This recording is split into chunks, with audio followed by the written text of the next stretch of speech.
I can take the dick off the table based upon my standard. You aren't gonna get hold of this dick if you ain't being the woman I need you to be.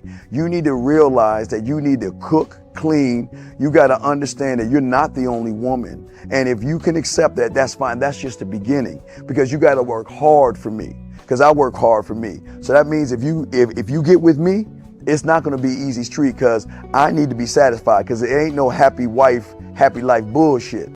It's happy Steve, happy Steve. Being strong with self, understanding who you are, that is the biggest defense to bitch ass weak men. And there's no excuses for the men not to be strong. But see, there's so many forces, and then so many men are embracing weakness.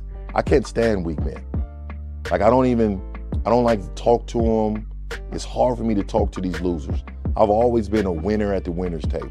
You know, I believe it's a sin to impregnate a woman who can't raise a child, you know, or impregnate a woman who's not fit to be a mother. And I think we have a responsibility in what we see today in these weak ass little feminine boys. I can't tell another man what to do, but I can't dress feminine. I can't wear nail polish. It's just something that I can't do. Why?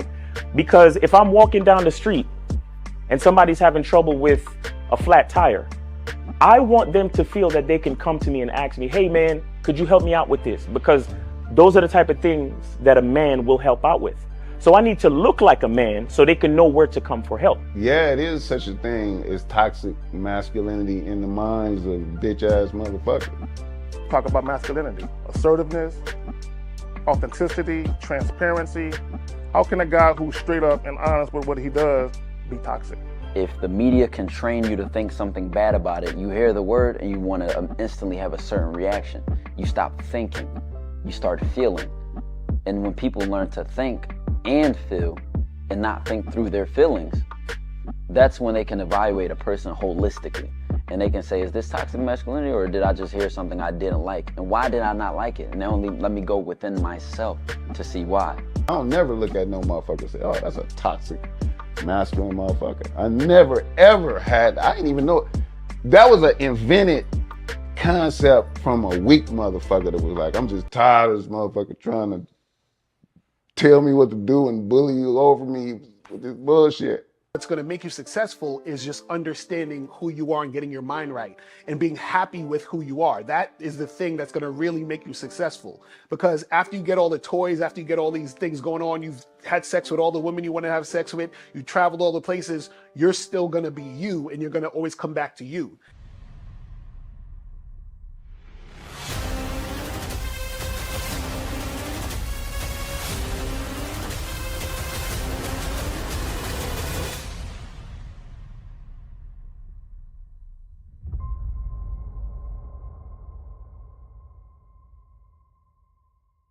Why do I do this? Why are we even doing this documentary? I want guys to be in the best position possible. There's no way that I'm raising my voice or calling you a bitch ass nigga because I'm trying to hurt your feelings.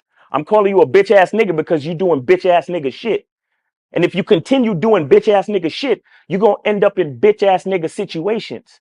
You get what I'm saying? So when I call you a bitch ass nigga, trust me, it's because I love you. Game Kings 2, The Definition of Man, is out right now. Click the link below or go straight to masculineidentity.com to get your copy today. Still ain't getting women? Really? Come on, son. You need to go to badboymembership.com and step up your game. What's up, y'all? It's your boy, Mr. Locario, the bad boy of the dating game, and I'm telling you that if you really want to attract beautiful women, you need to go to badboymembership.com. This is where you get 45 through 90-minute step-by-step dating advice tutorials every month. Just sign up, follow the advice, and you'll get the women you want. Go to badboymembership.com. That's badboymembership.com. It's your boy, Mr. Locario, the bad boy of the dating game, and I want to tell you about my documentary, Game Kings, The Definition of Game, starring myself, the Boss Mac Top Soil, Rosebud, Ron Wills, Miles Cunningham, and much more. In this documentary, you're going to learn about confidence, manhood, attracting women, and the definition of the game. To get this documentary, go to MrLocario.com.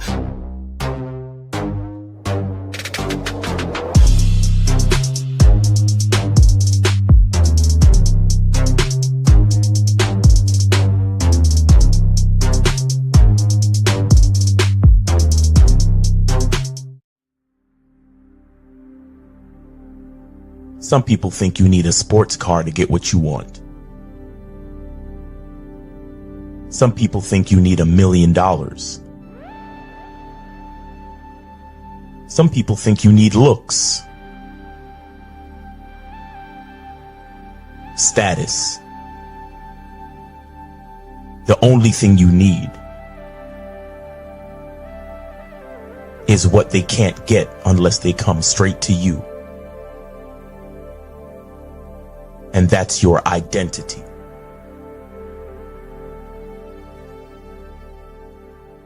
Join the Masculine Identity membership today.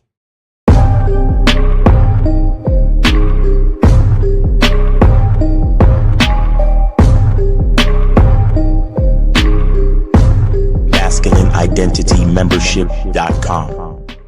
Masculine Identity Soap.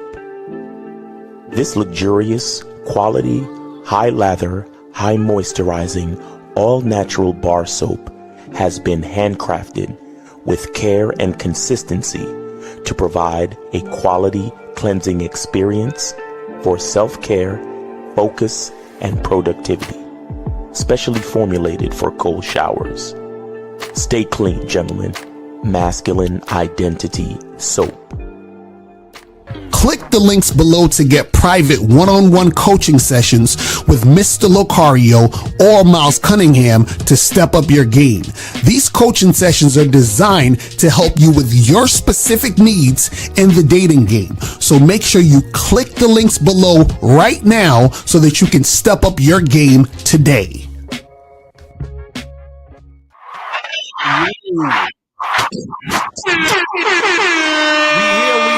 We here. What's popping? What's going on? Yo. In the building. Shout out to everybody in the chats. What's going on, people? We are here, and guys, get the soap.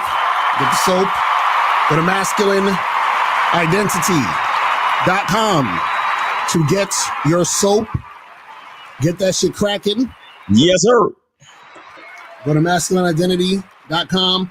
Also, make sure you guys go to masculineidentitymembership.com so you can join the Bad Boy. Not the Bad Boy membership, but the Masculine Identity membership, and join the Bad Boy membership. So we have all the shit for you guys here. All the shit. And guys, don't forget to go to Shop Locario. Shop Locario. We got the shit, man. Oh, yes, the shit. What was that movie from?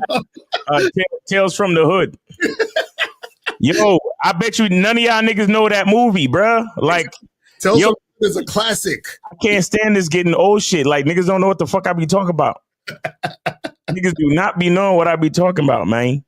Exactly. Guys, go to Shop Locario, get the books, the audio programs, the video programs. It's there. And I still have stuff to put. I haven't even put up everything on this shit. Look, go to how to have a successful non-monogamous relationship, the truth about game seminar. Look at that. Look at how packed the Bad Boy seminar was. Look at that shit. Exactly. That was years ago too. Yo, crazy, man. Look at this. Look at Reclaim the Game, New Dating Rules for Men seminar, nigga. So make sure you guys get up on that. Go to shoplocario.com, click on the stuff, get your stuff immediately, and get it cracking. How to have sex with 2 women a day, ebook, how to have sex with 2 women a day, audio book, man. Come on, man.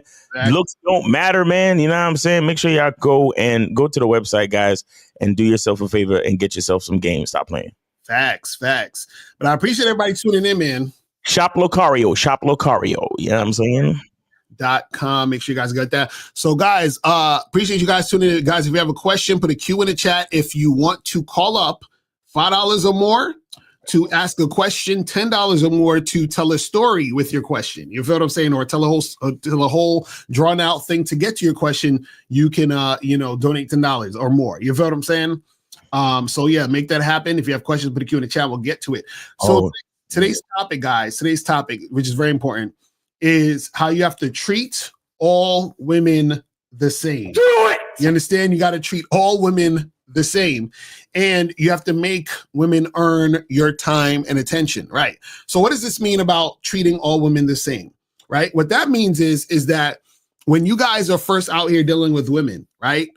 I don't care if you think she's the hottest of the hottest chicks. I don't care if she's so hot that you're trying to pass her shit test. I don't care if she's so hot that you're trying to demonstrate high value. I don't care if she's so hot that you're trying to get into the social circle. You understand what I'm saying? You need to make sure you're treating her just like you would treat the chick that you wouldn't even look at. You understand what I'm saying? You got to treat all women the same. So that means that if you meet a girl who you think is like, you know, decent looking, right? And you meet a girl who you think is crazy, crazy hot, you got to treat both of them the exact same. So what does that mean? That means that you have to have a specific program in a specific way that you do things. And then you do those things the same way with every woman. So for example, let's say you have a spot that you go to get drinks and you like going to that spot. And this is where you take girls when you go on dates, right? So the last 3 girls, you took them to that same spot.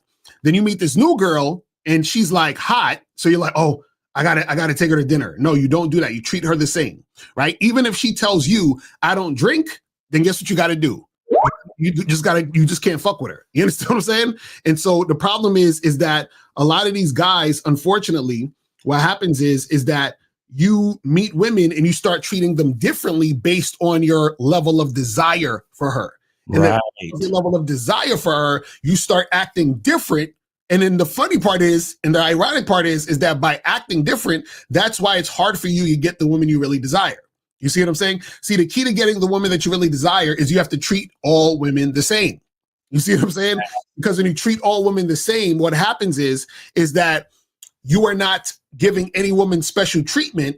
And so therefore, the women are responding to how you're doing what you're doing. See, the reason why it's easy for you guys, I hear this all the time. Guys say, yo, you know, for some reason, the women that I don't really like me. And the women that I like don't like me. Mm-hmm. It's really simple. Because what happens is that the women that you're not really interested in, you're more cool, calm, and collected, and you just have a I don't give a fuck attitude with those women, which makes you extremely attractive. When you're with the woman you are really interested in, what happens is that you start to act different towards her, and then she's going to look at you like you're a loser. So you're acting like a loser with the hot chick, and you're acting like a confident guy with the average chick. That's why you have issues right now. When we talk about making her earn the time and attention, this is where, right, it will be a little bit different as far as, you know, when you're interacting with her, because when you first meet women, you just take those women to that bar that you, you know, down the street that you go get drinks from, right? Now, if a woman's been consistent with you, right, then you might end up taking her out to like more dates, or you might end up, you know, like doing more things, giving her more time, more energy, more sex as time goes on. You understand what I'm saying? But the problem is that what some guys will do is they'll do all those things at the beginning based on the girl that they're dealing with. And we want to get into your heads, guys. You got to really, really understand this. You have to remember that the game is not about women. So when you understand that, then there's no reason to treat them differently. You understand what I'm saying? There's no fucking reason to treat them differently, right? Because you understand that you have a way you do things, and you only make things happen based on that way. It's just like if you go into McDonald's is treating all the customers the same. You understand? You get the same fucking cheeseburger in that fucking yellow packaging. You know what I'm saying? You see, it's like look how long the McDonald's ice cream machines don't work, and they don't give a fuck. You understand? Yeah, I don't give 2 shits. They still doing business. Niggas is still coming in, and niggas is still complaining about the ice cream machines, and the niggas still ain't fucking doing anything about it. But what happens is the customers still come through, right? They're not treating people different. They're not like saying, oh, this person, I like him, so I'm going to give him a different packaging with the cheeseburger. Or I like her, no, they do the shit the same fucking way. Now, what happens is sometimes McDonald's might say, oh, we're going to come out with this new thing, or we're going to have a special thing or whatever. But besides like the McRib? Exactly, right. But besides that, it's like the same fucking shit. So the same way that when you go to McDonald's, they do the same thing, you do the same fucking thing with these chicks. But Miles, those are the shit though. Well, you know, treating all women the same, it helps you to create a filtering system. Right. What a lot of guys, why a lot of guys pick the wrong chicks in a lot of situations is because they don't have what's called the masculine identity, which means if you know who you are, if you are who you are, that means you do things a certain way. Right. You have a certain level of consistency to the way that you do things. And you have what they call a signature. Right. When like when an artist signs a painting. Right. It's like if you pay attention to their artwork, you can tell by their brush strokes. Right. You can tell by their technique of shading. You could tell by there's something consistent throughout all their art. Right. That makes you gravitate to their art. Right. And so what you become, like, thinking of the Batman movies, it's like you become more than a man. You become a symbol. You understand what I'm saying? You become a standard of how things are done in your world. Right. So with that being said, it's like at that point, it's like you start to set certain things on autopilot, right? So because you do things the same every time, it's much easier to see the clowns. It's much easier to see the snake in the grass. It's much easier to see the succubus. You understand? It's, this is the reason why they have standardized tests, so they can weed out the idiots.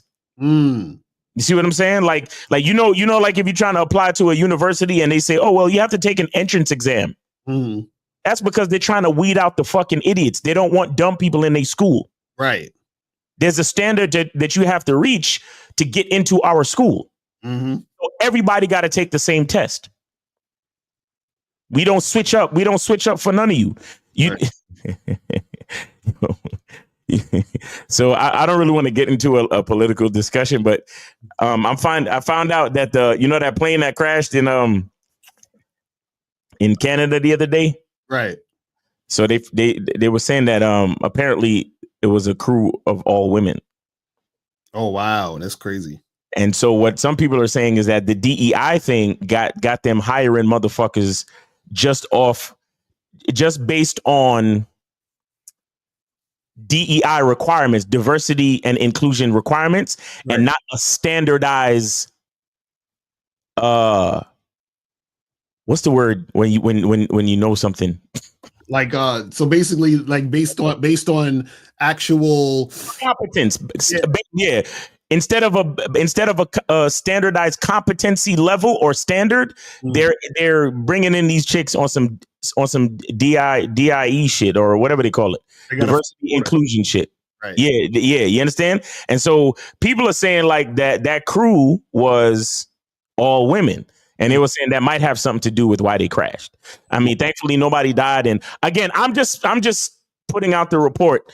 And what I'm saying is within the context of the story and within the context of the narratives that are swirling around this incident. Yeah, qualifications. That's probably what the word is. Yeah, qualifications, credentials, and a standardized competence, right? When you do things the same way every time, that is what you create. You create a standard of competence. So you weed out, for example, the attention whores. You weed out the chicks that's trying to put you in the friend zone. You weed out the chicks that's just trying to use you for different things. You weed out the bullshit chicks that are not on your page. Right. You weed out the chicks that are not sexually attracted to you. Because if you know like me that by the second date we gotta be fucking. She don't have much room to play games with me as far as when sex happens. Right. You get what I'm saying? She doesn't have much room. You understand? And so, but what is the average guy gonna do? The average guy is gonna, take her on date 1, take her on date 2. And then date 3, he's gonna be like, so you want to come back to my place for a nightcap? And she's like, no, I'm just not ready for that right now. But you're a really nice guy, and I like you, and I would really love to see you again. And he's like, he's like, oh my God, she wants to see me again. A nigga like me, because of my standard, I would have either already got the pussy or she would have been kicked to the curb already. Exactly. Those are the only two possibilities. Right. Because of my standard, because I do things the same with every woman. See, what you got to understand is that a lot of guys run around trying to find special women. I understand that I'm special. Facts. No shit. No shit. So a woman could be as special as she want to be, but if she ain't special in the same way that I'm special, she's not gonna make it. Right. You see what I'm saying? So again, the game is not about women. The game is about you. Oh, and by the way, shout out to the students of the game, Boxing Plug Dave and them cats on Discord. Man, we did a review of the movie Companion last night. Facts. So if you know those guys, yeah, shout out to Isaac too. If you know those guys, man, evolutionary talks. If you know those guys, you need to sign up to their Discord. They be doing some dope ass movie reviews every once in a while. When I got time, I go through and review the movie. And other than that, if you haven't seen the movie Companion, I suggest you try to see it before it leaves the theaters. I think it's still in a couple of theaters, so you should try to see it before it leaves, man. But definitely check it out once it hits streaming. The movie Companion is a dope movie. And it stars the guy from The Boys, the little nerdy dude from The Boys. Mm-hmm. Yeah, it stars him.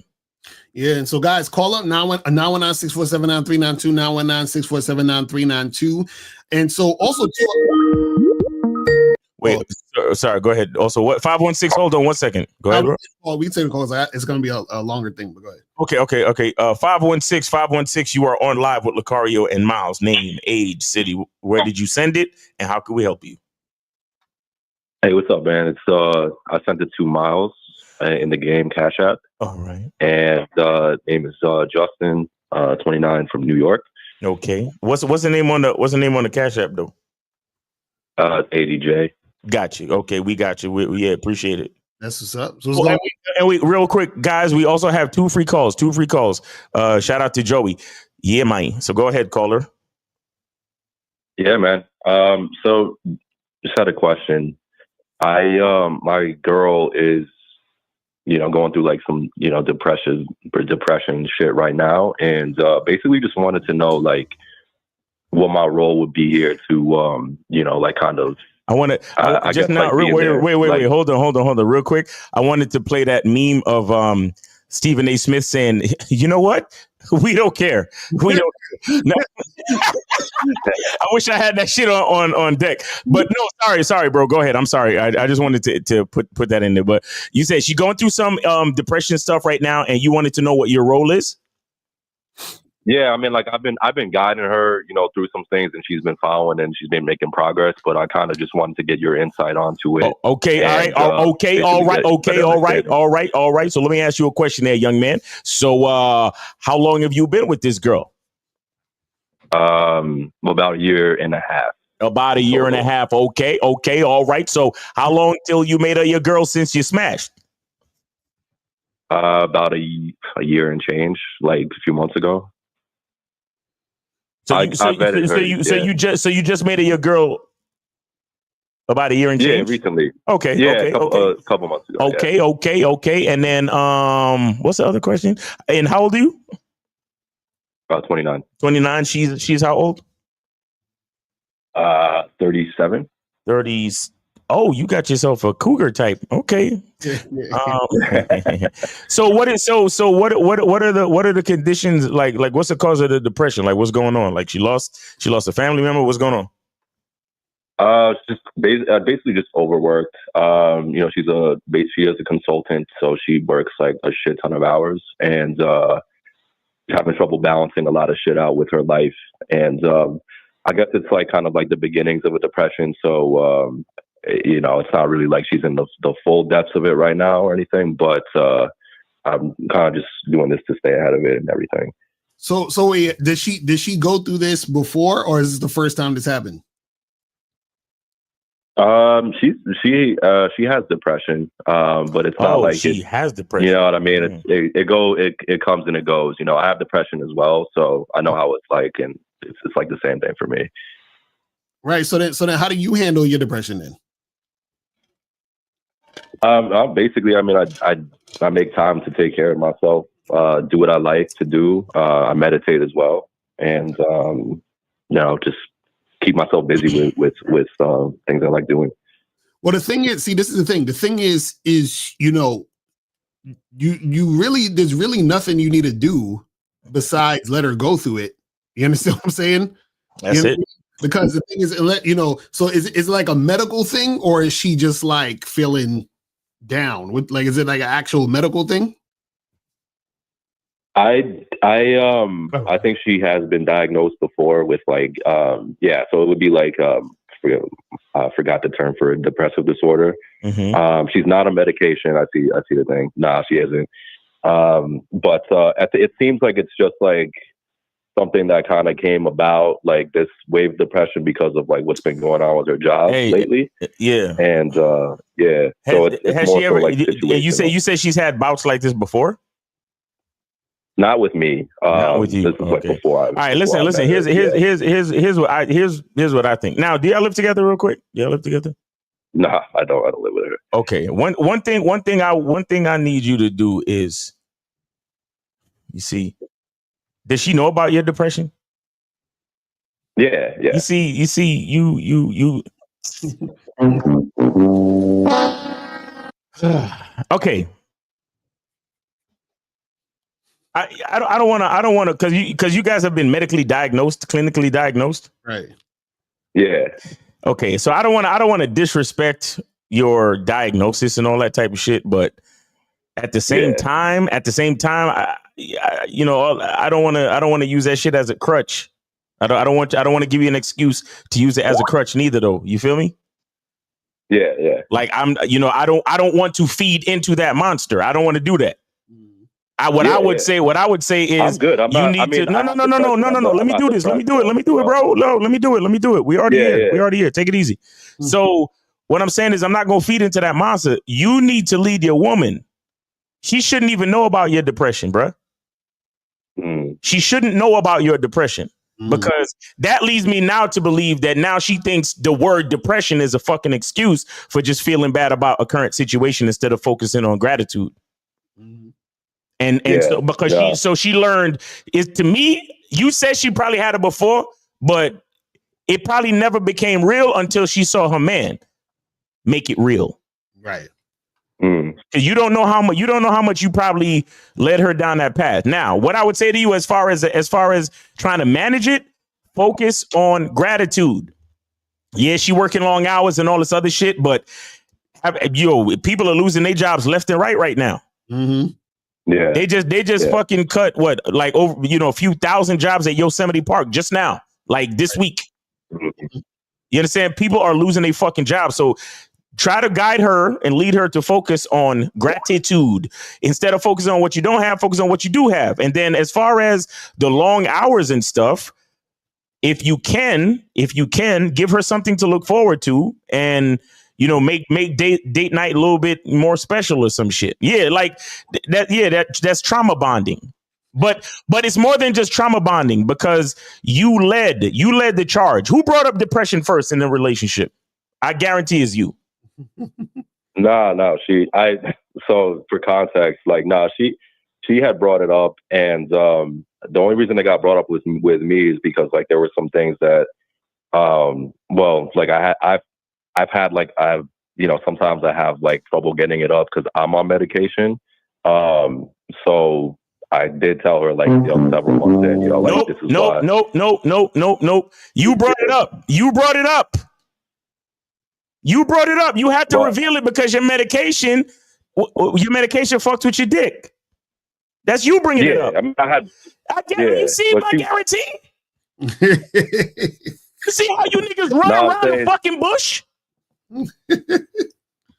You see, this is why I don't believe in depression. Because let the doctor try to give me something to fuck with my dick. I don't have depression no more. Like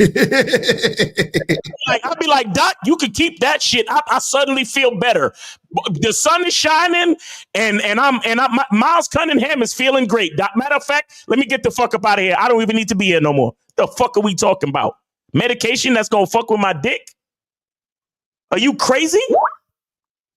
That's probably why your girl is depressed. Nah, let me stop. I don't want to sound disrespectful, but what I'm saying, brother, is you gotta fix the shit with yourself first. You don't understand how much power and influence you have on your woman, bro. She is looking at depression as a fucking Achilles heel because you have made it an Achilles heel. So now she's like, oh well, I've been feeling this way, and I've been. No, here's what you need to do. You need to focus on gratitude. You need to focus on the fact that you do have a job. You need and guess what? This Friday date night, guess what? We're gonna do something a little bit special to take your mind off things. You know what I'm saying? I'm gonna go get some you remember during the season I brought some Miles Cunningham shea butter. I'm gonna massage your ass with some shea butter tonight. That's what I'm gonna do. I'm gonna make you feel good. You know what I'm saying? Yeah. You gotta you gotta lead. Leadership starts with you are the example. This is why I say you gotta lead yourself first. You gotta lead yourself first. Don't let depression be no Achilles heel, even if it is a clinical diagnosis, bro. That's still like a lot of people love to use that shit as a fucking excuse. Now, mind you, if you have a literal chemical imbalance with your brain where you literally don't know up from down and you're suffering with dementia or some other shit, then hey, fine, it is what it is. But when motherfuckers talk about shit like depression and whatnot, I'm like, man. Ultimately, that is just a high case of you not choosing gratitude. Because remember, gratitude is not an emotion. Gratitude is a choice. You see what I'm saying? No, and I mean, too, just that context as well. Like, I haven't led with depression or anything. Like, I might have depression, but I haven't been depressed in like years. Exactly. So, so I've mentioned I have it. You know what I'm saying? That's what I'm saying. You ain't need to mention that, man. You ain't need to mention that, especially since you haven't actually felt it in years. But is it because you was on medication? Is that what you're saying? So I want to get off the meds, and I tried to before, and it fucked me up like physically. So I'm still in the process of like trying to get off of it. But yeah, man, it's the pharmacy companies are just fucked up. Bro, you know what you need to do, bro? Have you ever done research on holistic things like juicing and herbal stuff that you could do? Yeah. There are supplements I've been taking that's been helping my like everything a lot, Yeah, and do you work out? Do you work out on it? Yeah, Damiana's the shit. Niggas don't know about Damiana. Yeah. Damiana's the shit. Do you work out regularly? Yeah. Okay. Do you drink enough water? My diet is great. Do you sip water all day? Yes. Okay. I do. Okay. Good. I have to drink juice. No. What kind of juice? What kind of juice? I have like kombucha, like ginger kombucha. I have like raspberry juice, cherry juice. Cherry juice from where? Cherry juice from where? From the market. I get I juice it, I actually have her juice for me, and you get it from the market and she be juicing. She gets the fresh cherries from the market and then she juice it? Yeah. Okay, good. Yeah, because all that manufactured stuff ain't real juice. Mm-hmm.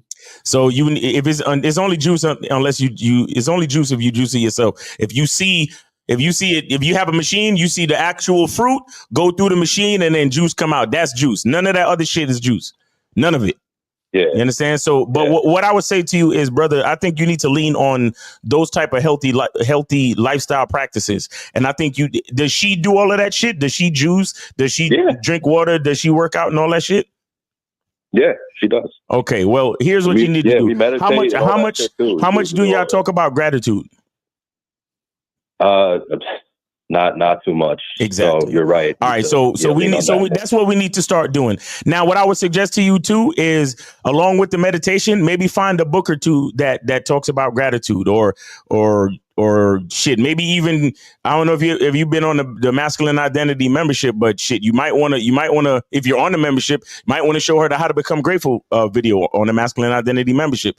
You understand? But other than that, maybe there's a couple videos on YouTube that y'all can watch together. But what I'm saying is you need to incorporate the idea of gratitude into your relationship with your woman and stop talking about depression. Mm-hmm. If you're going to take time to address depression, then why can't we address gratitude? Right. And also too is, you could also, just be depressed. You understand what I'm saying? Like, and what I mean by that is that I'm going to say that too. Yeah. Right, and what I mean by that is sometimes the problem is that if you're depressed and then you're trying to not be depressed, then you're trying to resist what is. You exactly. See? That's a fact. So just let the depression go through you. Like my mentor, Anthony DeMello, he would say, people say I'm depressed, but he was like, the correct wording would be, I am experiencing a depression right now. You see what I'm saying? Because you are not depression. You feel what I'm saying? So it's just something that's happening at the moment. You feel what I'm saying? Another thing I would tell you that might help is when your woman comes at you with certain things, similar to what Locario just said, but a more practical way of what I'm saying is to take the time to acknowledge her feelings. Right. Mm-hmm. So what I mean literally is this. She's gonna come. She might come at you, or she might call you, or she might, y'all might be together, and she might be like, "Oh my God, my fucking job! I can't stand this shit, man. All these hours I've been working, I feel so depressed." So listen, that's when you say to her, "Okay, I hear that you feel real stressed out about your job right now, and that's understandable. And I acknowledge your feelings." And then from there, if she, because she's your girl, so she, but it's still kind of early, but how consistent is everything? Y'all good, or do y'all fight a lot? What's going on? No, I've never fought with her or anything. Good. Like okay. that. Okay. And she shows up. She shows up. She shows up when she's supposed to show up. Yeah, no, everything's good. Okay. Like, in terms of her and I, Okay. So yeah. So sometimes you just gotta sit, like Locario said, sit in the emotion, acknowledge it, and sit in it. Sometimes she might just want to sit in it with you. Right. You get what I'm saying? And I mean, what are your thoughts on me? Because I've been like telling her, like, yo, like, you need to go see a psychologist to get some therapy, and then she's looking for one, and she does it. You know what I'm saying? That's a good example too, like just leading her into it, right? And like making some changes, like, with like putting up boundaries with like her work schedule and shit. Right. Yeah, that can help too. Yeah, that could definitely help. That could definitely help, because if it's the type of thing where her boss is requesting her to come in, more hours than she's used to and all that other shit, then yeah, she's gonna have to put a limit on that. Definitely. Yeah. Okay. For sure, man. But again, the basic idea from this call, brother, is remember, you gotta be a more efficient leader. Okay.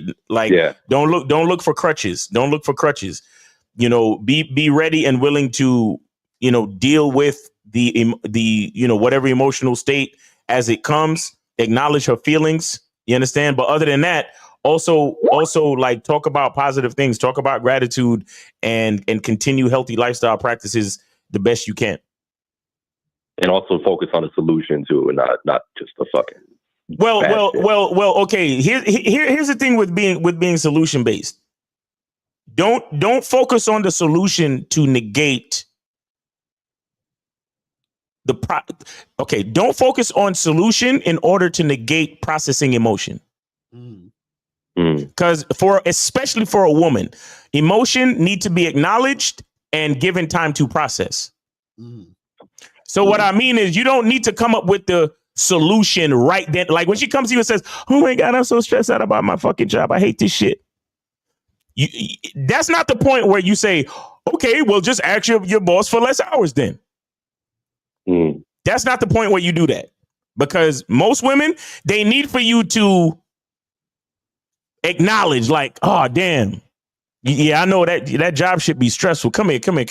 I know you feeling all stressful about your job. I know that shit could be crazy sometime."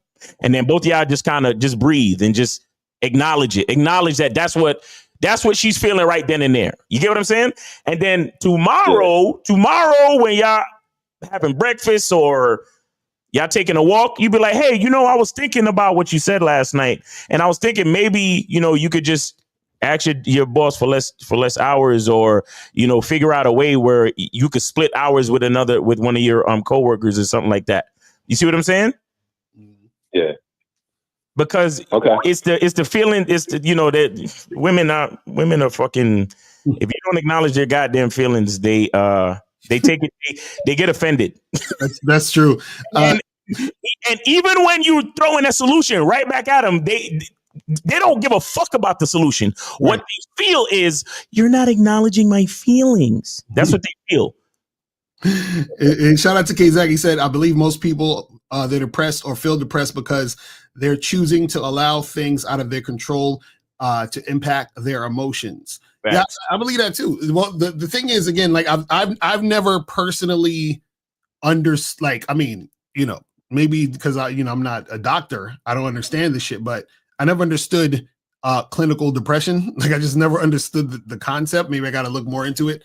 But yeah, it's just one of them things where you gotta be able to be in this situation, but be able to not let this situation overtake your fucking life. You understand what I'm saying? And you can control or find ways to make sure that it's a situation where things can go in a direction it needs to go. So you can control what you can control. You see what I'm saying? And move forward with that situation. You see what I'm saying? Yeah, for sure. All right, man. Well, I'll definitely take all this into account, and I'm grateful for this call, man. Yes, sir, man. Hey, we appreciate you calling. Thanks for supporting the show, brother. Good luck to you. Take it easy. You too. All right. So guys call in. I think somebody called during that call. Call back. Go ahead and call back. 919-647-9392. 919-647-9392. Go ahead and call in, guys. And yeah. So let's go to some of these questions. It says, I noticed a lot of pro athletes and celebs stay with the same woman they've been with before they were rich and famous forever. Is that because the women like them for them? I mean, well, yeah, that's part of it. And the chick, has skin in the game. You feel what I'm saying? So meaning that she's actually like, been consistent, right? When he didn't have anything, she was there. She probably helped them do certain things. You understand what I'm saying? So there were certain things that went down that she was with it. You feel what I'm saying? And so therefore, those type of things are, valued. To see, as a man, you have to recognize that a chick has been rocking with you. You understand what I'm saying? Consistently over time, and she's actually been on point. So if that's the case, it makes no sense to not be with her. You feel what I'm saying? Like that's the thing. So a lot of guys, unfortunately, they never get a situation where they've have a chick that's like down with them like that. You feel what I'm saying? So they don't really know nothing about that type of shit. You feel what I'm saying? Right. The fact is, like, most of these cats that already got their contract, whatever woman you see them with after they sign their contract, it's pretty much a mistake. Like if you really ain't have if I was like let's just say, one of these athletes was smart enough to get on a masculine identity membership and seek some coaching from a guy like me. If you already signed your contract and you ain't got no bitch, you can't have no bitch till you retire from the sport. That's hilarious. Straight up and down. She wasn't there, like maybe from college or, even high school. If she wasn't your high school sweetheart, and if she wasn't mixing your protein shakes and packing your sport bag and all that other shit and showing up to your games and coming to your practices, if she wasn't already doing that shit before you signed your $1 million contract, if you ain't had no woman like that to that point, you can't really have no woman until you're done with the sport. And even then, because if you fucking with me, your money gonna be straight after you retire. Your money's gonna be straight after you retire. So you still gonna have to take a while to vet that chick. You see what I'm saying? Whatever chick that's trying to come in. But we got 513. You're on live with Locario Miles. Name, age, city. Where did you send it, and how can we help you? What's up, Miles? How you doing? Chris, oh shit, 41. Chris. What's going on? Donate $10 to Miles Cunningham. Chris from the Natty. I got you, brother. We got you. Yes, sir. What's going on, brother? How's it going out there? Not much, man. I'm headed down to Atlanta, man, and I want to thank you guys so much for helping me in my dating life, man. I've been on these apps like crazy, and you won't believe this, guys. I've had so many dates set up down there. It's unbelievable. I still got women still wanting to meet up with me, and I just don't have the time. And but I just want to say shout out to y'all for what you guys do. and for setting me up for all these great opportunities. Mm-hmm. Listen, Chris, you got to be lying because we don't know what we're talking about. You understand? Because oh no, I got receipts. I will show you my Bumble. I will show you my Tinder and Facebook. All three. I've got chicks that I'm managing, trying to see. Okay, which one? Right. And it's crazy. Right. What's up? We love to hear it. We love to hear it. You know what I'm saying? We love to hear it. That's what's up. Now that's some real shit. I fucks with it. Yeah, and like you've always said, Mr. Locario, you don't want every woman to say yes because it just takes so much time to manage everything. And I'm actually happy some of them said no. I'm actually happy some of them don't want to meet me because that leaves time for the women that do want to see me. Mm-hmm. Right. That's a fact. Real talk. Yep. So anything else you want to say? Yeah, go ahead. No, I'll say anything else you wanted to say on that? No, that was it. Like, I can definitely see what you're talking about from what I'm going through right now is having all these like options. That's like damn, man, I don't have enough time. That's what's up. Wait, what is I'm doing other stuff, but yeah, I definitely understand what you guys are talking about now. Well, yeah, we appreciate you coming on here and letting these guys know. See, guys, this is what happens when you actually take the game seriously, take action, and make shit go down. You know what I'm saying? So, I want free. What is it? Sign to call up. What is he talking about? Without legally net worth, why any man? What does that even mean? I don't understand what the fuck he's talking about, or she, or whoever the fuck that is. Without legally net worth, why any man listen to you? What are you talking about? Call up, please. We got 2 free calls, so call up. Yeah, Chris. Yeah, anything else you want to talk about? Any questions or anything? No, I just find it funny that guys down in Atlanta say they have to break the bank for these women, and I'm not breaking no money at all except the money that I'm spending on the date. Mm-hmm. That's it. Mm-hmm. I don't have to promise them no bags or no cars or anything. I just say, hey, like, when are you free to meet up? And they say, hey, like, I'm free to meet up on this day, and bam, and that's it. And it's so funny that guys from Atlanta think they have to do a lot, and they don't. That's what's up. Well, yeah, man. Well, listen, guys, this is what happens when you step over your game. Shit goes down. So I just want you guys to understand that. You know what I mean? So all the things that you guys are having a lot of times is because y'all were just not putting in the work. We try to tell y'all, man, it's listen, this is like math. You understand? You do this plus this equals that. I don't understand why motherfuckers like can't understand this shit. You know what I'm saying? It's crazy. Crazy. But yeah, man, well, we appreciate the call, friend. Yeah. Yes, sir. Oh, man. Hey, travel safe. Yeah, Monday. Travel safe, bro. All right. Yes, sir. All right, take it easy, man. And guys, remember, we got 2 free calls. 2 free calls, people. Call up. 2 free calls. Call in before Ready Rock take the calls. You feel what I'm saying? he gonna call up. Shit, happy Friday, shit. You know what I'm saying? Yo, Locario, I got a bone to pick with you, shit. This is Locario Miles. Any plans to go and Rumble for more exposure and monetization? I mean, not really. I mean, I haven't really been on that joint. You know, we'll see. You know what I'm saying? We'll see. You feel me? It says, would you consider? You know what you guys could do though? Y'all should create an account and post our shit up there. Why don't you do that? That's what I'm saying. Like, somebody create an account on Rumble and then post our videos and stuff, you know, screen, you know, flow the videos and post them shits up there. You know what I'm saying? So any of you guys that want to do that, you know, fucking do it. Make it happen. Yep. This says, would you consider it a program in itself for me to complete viewing and applying both the Bad Boy membership and Masculine Identity membership? What do you mean by a program within itself? What are you talking about? Enigma, you got to call up. I don't understand what you mean.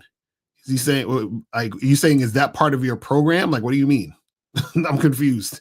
No, it doesn't work that way. You still have to design your own program after watching the membership, or you can, if you want help designing your program, then you can schedule a consultation. Right. But just getting on the program and watching all the content, it doesn't constitute you having a program. Oh shit. 646. Name Yo, 8. it's good, Sean. Yeah, see, Good, there Sean. you go. It's There you good, go. Sean. I knew it. we told y'all it was gonna happen. Yeah. But you know, Ready Rock is a crowd favorite, man. They wanted him to call in. You know what's going on, Ready Rock? Hey, yo, Sean, why don't you tell that to bitch ass Steve Rocker calling on Sundays and shit? He's scared of me like a little bitch. That's why I can't wait to run that nigga a purchase, Sean. You can't run, nigga. Oh my god, I never knew dudes are so obsessed. How y'all guys so obsessed with Steve? This is crazy. Hey, real quick, just for the record, how old are you again, Ready Rock? Hey, how old am I? Like shit. I'm in my 30s, Sean. I'm like Okay, in my 30s. You in your 30s? Okay, all right. As long as you ain't 18. Right. So what's Hey, yo, I want to call in real quick, Shine. Like, homie had got the girl. You said she was a cougar. He like 29, she 37 and shit. Yeah. All right, look, right. I had a couple shorties. They claim they was depressed and shit. I was in a relationship with them and shit. But honestly, Shine, if I'm her man, like, I'm gonna be her therapist, Shine. Like, ain't no other nigga or no other bitch about to be her therapist. My bitch ain't about to be opened up to no other bitches or no other niggas and shit. Especially if it's a nigga. If a nigga open up to if my girl open up to another nigga, Shine, now that's your problem, Shine. That's your problem, Shine. I feel you, Ready Rock. I feel you. That's what I'm saying. That's what I was telling him. He needs to be a better leader. That's what I'm saying. Like if a bitch, if my bitch, like my bitch, not a bitch I'm smashing. My bitch in a relationship that I'm dealing with can't come to me for all the answers. She ain't my bitch, right? Like straight like that. I'm gonna have to let the bitch go. Like it's okay. Like all you niggas, it's okay to let a bitch go. Every bitch ain't for you. Every bitch ain't gonna work out for you. You gotta keep going through life and find a bitch or bitches that work out for you, my nigga. Facts. Real talk. Mm-hmm. And that's what I have to say, son. Hold it down, son. I appreciate it. Hey, man, have a good weekend, brother. You know what I'm saying? You too, Be my safe, nigga. man. You too, my nigga. All right, take it easy, man. All right, that's Ready Rock. We got one free call left. Ready Rock just took one of them. One free call. So guys, call up. This says, why do so many women go back to their ex-boyfriends even though the ex-boyfriend cheated on them like crazy? I see it all the time. What are the main reasons for this? Well, first of all, okay, why do you guys care? Why do you guys worry about these questions? Y'all should start asking more questions about yourself so that you can happen with you. But just to answer the question, sometimes they come back because they still got feelings for the guy. They realize there's nothing else out there for them. You understand? Right. So they'll just go back to what's familiar. You feel what I'm saying? Or sometimes what happens is that you take the call. Let's go. Okay, hold on. 224. You are on live with Locario Miles. Name 8 City. Where did you send it? How can we help you? Manuel Jacks 23. I thought there's still like a free call. Okay, go ahead. Take the free call. 23. All right, go ahead, bro. Okay, so my question was, it was like piggybacking based off of what Locario said in the live, like, I don't know if it was like 2 or 3 days ago. But essentially he was saying like, you won't get like the bad bitches until you stop dealing with the medium bitches or medium, women or whatever. And basically my question was, well, if you've never been with a bad bitch, like I've been with a lot of medium bitches, but if you've never been with a bad bitch before, then how can you have that confidence how can you have the confidence of doing something when you haven't been proven? It hasn't been proven that you can actually do it. Okay, so let me ask you a question. Do you believe you're gonna wake up tomorrow? Yes. But you've never done it before. Well, why are you so confident you're gonna wake up tomorrow? Well, because I've woken up before. Yeah, but tomorrow's never happened. I mean, I guess that's true, but right. You've done the actual action before.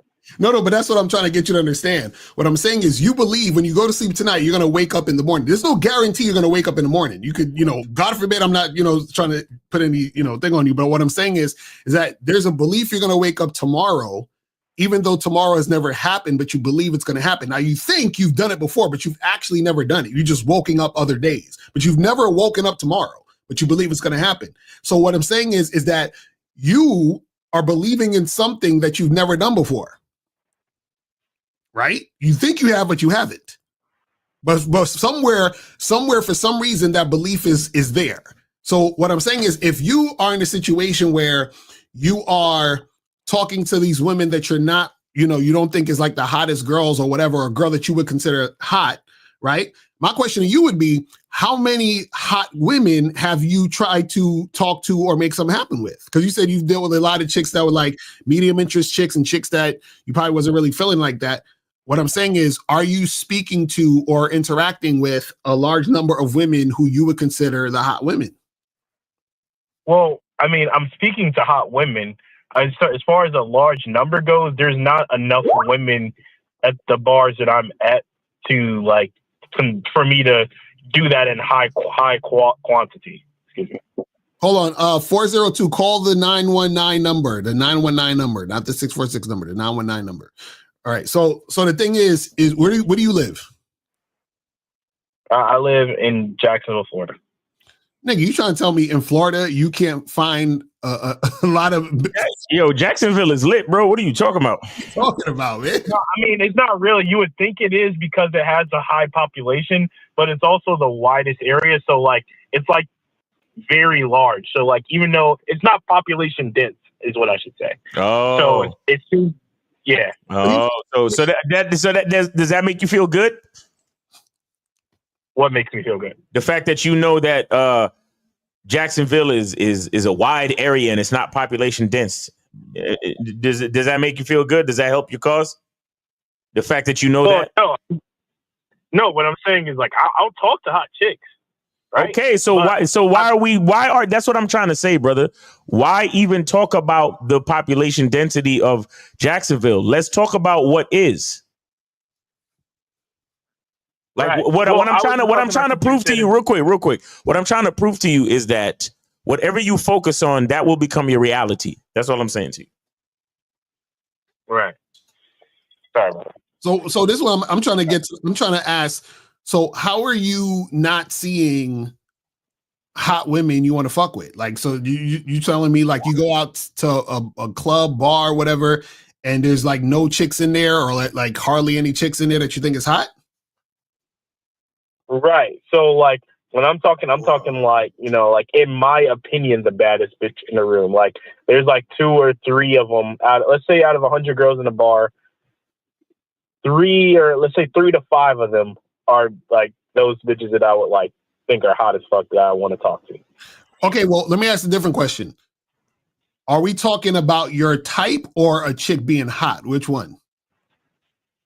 Like my type is in the girl that I think is hot. Okay, so forget your type, because your type is always gonna be less available. You understand what I'm saying? So that's the problem. You're looking for your type that's hot, right? You have to expand. So basically what I'm trying to say is this: the reason why is that you are limiting the amount of women because you are niching down too much. You understand what I'm saying? So if you were in a bar, you might see 2 or 3 girls who are your type that's hot. But if you expand that, you might see 20 girls who are hot, but maybe 18 of them aren't necessarily your type, but they're still hot enough to fuck. You understand what I'm saying? So what I'm saying is that, see, because this is the thing. Whenever you're talking about your type, there's always going to be less. That's just how it is. You understand what I'm saying? Because your type is always niched down. You see what I'm saying? So what I'm saying is that you have to be able to find women who you think are hot, period.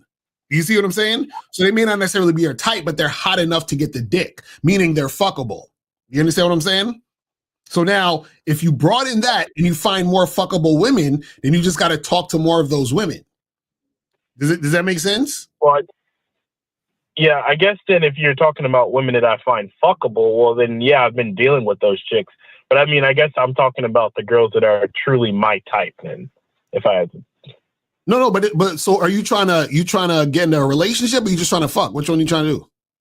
No, I'm just trying to fuck. So if you're just trying to fuck, why do they need to be your type? Well, because I want to have that, like, because I have to prove to myself. Bro, what I'm saying is this. If you're just trying to, if you're just trying to fuck, right? That's like saying, you know, I'm going to the movies, but the seat I'm sitting in or the couch I'm sitting in at the movies isn't the type of couch I would want in my house. It doesn't matter.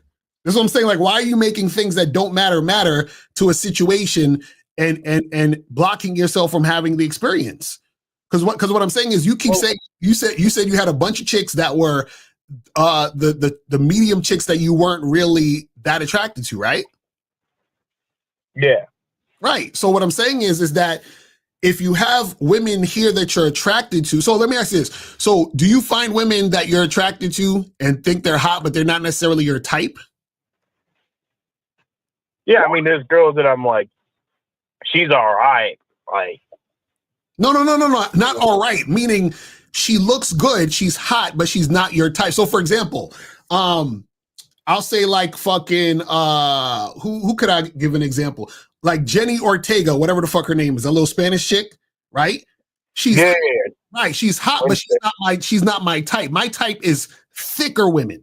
But she's not, but I would fuck the shit out of her. Do you understand what I'm saying? What I'm saying is, are there women like that you see? Yeah. Right. So this is what I'm trying. What I'm saying is, what's the difference between fucking that type of woman and a woman who's your type? What's the difference between fucking the girls who are your type and not your type, but they're both hot? If you're just trying to. I mean, I guess for me, like, I've always been a person, like, everything in my life has been result oriented. So if I haven't had that feedback to myself yet that I've been able to fuck a girl that's truly my type, then I'm like, okay, well, can I do it? Because, like, I've been sitting here trying for like 5 years. Right. But okay, so let me ask this question. If you only seeing let's say 3 to 4 women in the place that you go to, that's your type, right? Are you traveling to other states, events, cities, functions to find this woman? Yeah, so like I'll go to like population dense like places where I know it's popping off, my type of crowd. Like I'm going to Fort Lauderdale next month, shit like that, or I'll go on a cruise or something like that, or like sometimes I go to Chicago. But it's not a matter of talking to these women; it's a matter of talking to that woman who is like my type, but is also on my program, and that I have actually stuck my dick in and fucked. Right, but this is the problem, though. This is the problem. The problem is that the more niche down, I think we talked about this before.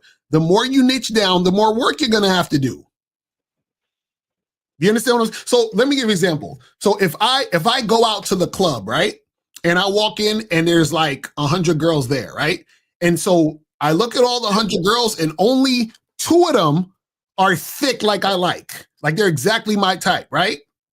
So now, I only have those 2 women to talk to if I'm just trying to get the girls as my type, right? So now I talk to those 2 women, both of them ain't with it. Then I got to go to the next club. There's another 100 women. I see 1 girl in there that's my type. I talk to that 1 girl, she ain't with it. I got to go there. So now I'm going to have to probably go to 30 clubs just to get the 1 girl that's my type.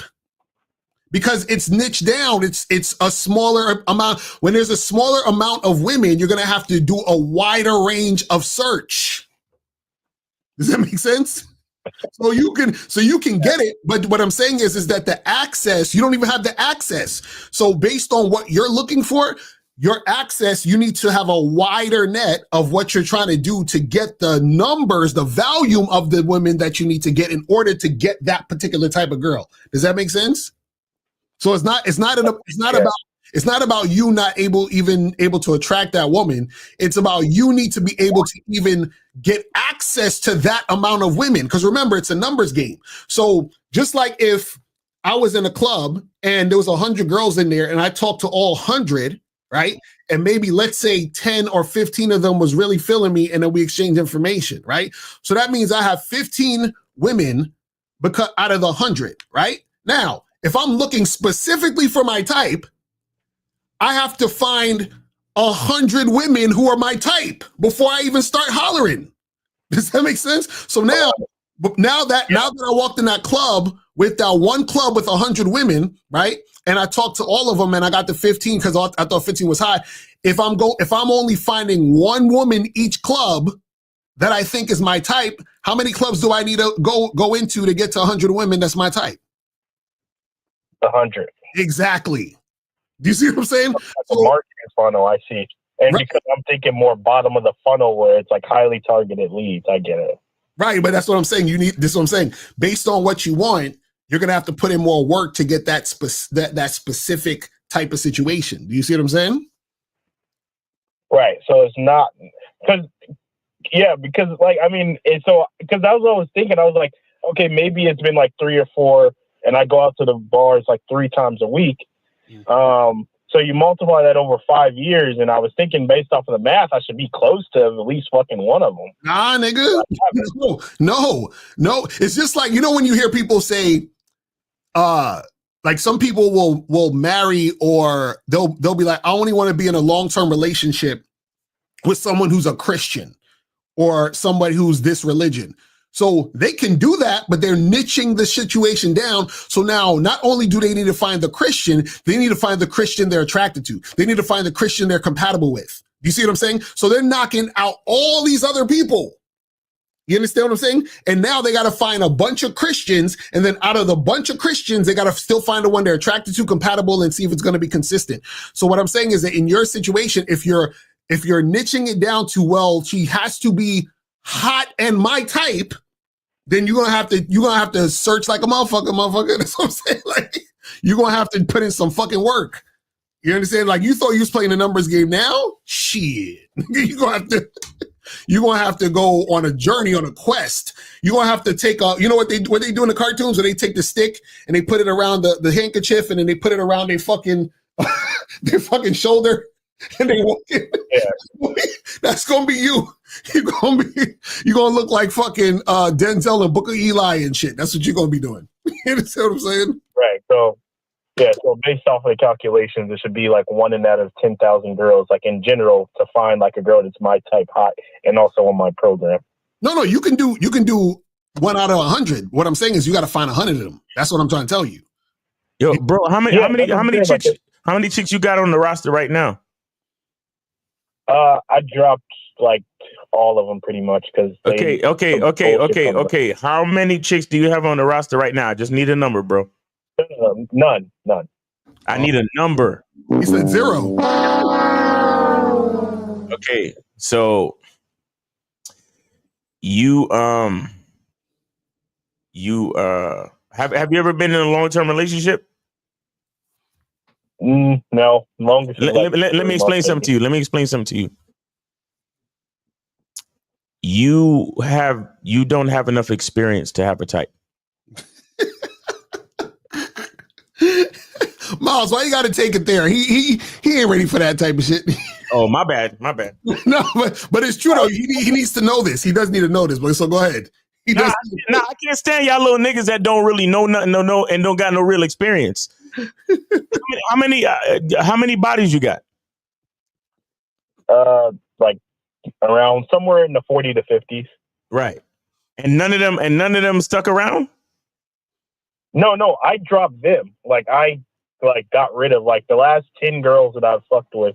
But I asked you, I said, have you been in a long-term relationship? No. Like I drop them usually within like 3 months or so. So that's what I'm saying. I don't know if you have enough experience to have a real type. You know, based on what you desire, based on what you really desire. I don't know if you have enough experience to have a type. That's what I'm saying to you.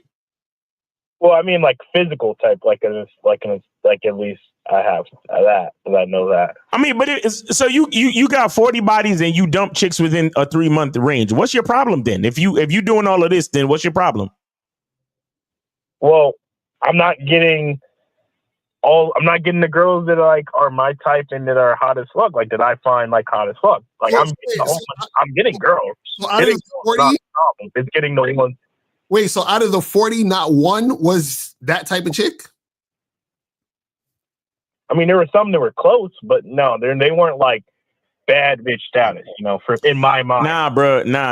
You it's something missing. You ain't got no real program, nigga. You ain't got no real program. Something's missing with you.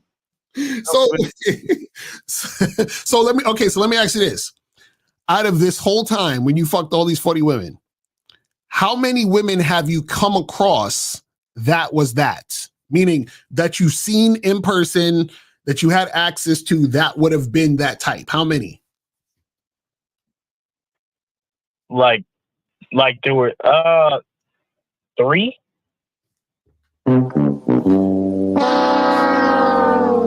Okay, give me, see, and you know what, because the thing is, he sound kind of like when women say they want the guy with the 6 foot, 6-pack, weight 100,000. That's what you sound like.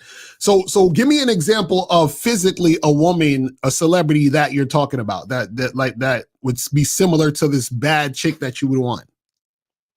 Yeah, I don't know her exact name. It's like Kinsey Woe Kinsey or some shit. Not Woe Vicky. That chick's ugly. Her name's like Woe Kinsey. Whoa, you think Woe Vicky's ugly? Goddamn. What you said, so what's the girl's name? Who's Woe Vicky? Who are these bitches? I don't know these bitches. Woe Kinsey. Woe Kinsey, K-I-N. No, Kenzie. Kenzie. Woe Vicky. Who's Woe Vicky? Instagram. You think Woe Vicky's ugly? That's what I'm saying. I'm like, how do you think Woe Vicky's ugly? That's crazy. Okay. And then who's the other one? Whoa, who? Kenzie. Okay, I think I found her. Kenzie. Okay. Hold She's on. a blonde with short hair. Yeah, I think I found her. And a fat ass. Okay. I think I found her. Okay, I see what you're saying. Yeah, nigga, you ain't. Come on, fam, stop. They should have never gave y'all niggas Instagram. They should never gave y'all niggas Instagram. I swear to God. They should have never gave y'all niggas Instagram. Niggas, stop. Bro, most women don't. This is why I say he sound like women. You sound like a chick that says, I'm not dating no one under 6'7". Yeah, you're just like a picky, ungrateful bastard. That's all. Right, bro. Come on, fam. Stop. Most women don't look like this. You understand what I'm saying? Like, what are you talking about? That's what I'm saying. Yo, y'all niggas the worst. You guys complain so much about the modern woman till you know how they say what you hate the most you become? Yeah, you're a modern woman, caller. You're a modern woman. You're one of these chicks on Fresh and Fit podcast. You need we need to set you up on the podcast with a microphone and headphones. Cause nigga, what? Come on, man. Wait, let me put her on the screen real quick so y'all see what I'm talking about, man. Let me see something as a decent picture where she's not showing off too much skin or whatever. But goddamn. Okay, let me use my other camera. So I'm like, you gotta be out of your mind. Hold on. All right, look at this. This is the shit he talking about. You understand what I'm saying? Most chicks don't look like this. You understand what I'm saying? Period. Plus, she's all made up. Right. You know what I'm saying? And what I'm saying is that this is what messes up a lot of you guys. Y'all are out here chasing fucking ghosts. Yeah. Now, again, if you come across a woman who looks like that, cool. Approach her, holler at her, see what's popping. But what I'm saying is most chicks that you meet are not going to look like that. Is that you understand that, yeah. Colin? Well, yeah, I know that. That's why I was calling in. I was like, oh, I don't like, you know. But that's all. But what I'm saying is not that you can't get those women. What I'm saying is most women that are alive don't look like that, which means most women like that don't exist. You see what I'm saying? So now you're saying, damn, I can't really. And so what I'm telling you is that I'm sure there's other women who are hot that you see that don't look like that, but they're still hot. And what I'm saying is, fuck those girls. You understand what I'm saying? Like, y'all are wild out here, man. Y'all niggas is true. Caller, just understand the pickier you are is the less numbers in the numbers game. You understand that? Right. Yeah. That's just a reality. No matter how population dense Jacksonville, Florida is or isn't, the more picky you are, is the less numbers in the numbers game. Period. Yeah, motherfuckers is wild. Okay, so plan to go to Miami. Yeah. No, yeah, and also create a plan to find out where these type of chicks hang out at, and go get into. You definitely better off going to Miami. You could find some more of that in Miami, but again, it's mostly BBLs and fucking lipo. He don't care. He don't care. He don't care. So you don't. I don't mind the customs. Yeah, yeah. You don't care about grabbing plastic, do you? Right. So yeah, I would suggest go to Miami. That's where you'll find. Oh yeah, move to Miami. Those bro, your type is in spades. Like you can't you'll trip over bitches in Miami. You'll trip over your type in Miami. Why haven't you gone to Miami? No, I've been there before. I was there for a short period of time. I was just at the casino there, but yeah, I talked to some of the chicks while I was at the casino, and I would suggest you need to take more trips to Miami because that you'll find some more women like that in Miami. You know what I'm saying? But the average motherfucker everywhere else, that ain't it. You understand what I'm saying? That's not it. Because it's wild. Thank you. I was just trying to that's what I meant. Because everyday chicks, you can fuck those. Those are not. That's not a problem. No, why are you putting these bitches on a pedestal though? You see what you just said? Everyday girls, you can fuck those, but these girls right here, bro. Like, what are we talking about? And that's probably why he's not getting them too. Exactly. That's probably why you're not getting them, because you think they look better than the other girls. So you have a little bit more anxiety and bitch assness when you approach them. Right. But see, the title of the show is Treat All Women the Same. Yeah, you got to treat all women the same, bro. Yeah, I'm more excited to talk to those type of chicks. Exactly. Yeah, but this is what Miles is saying. The reason why you excited is because you don't even have enough experience to have a type. You understand what I'm saying? You are a victim of conditioning. This is why I said that they fucked up by giving you niggas Instagram. You're conditioned you're like, oh shit, this is hot. But you never fuck with no chicks like that.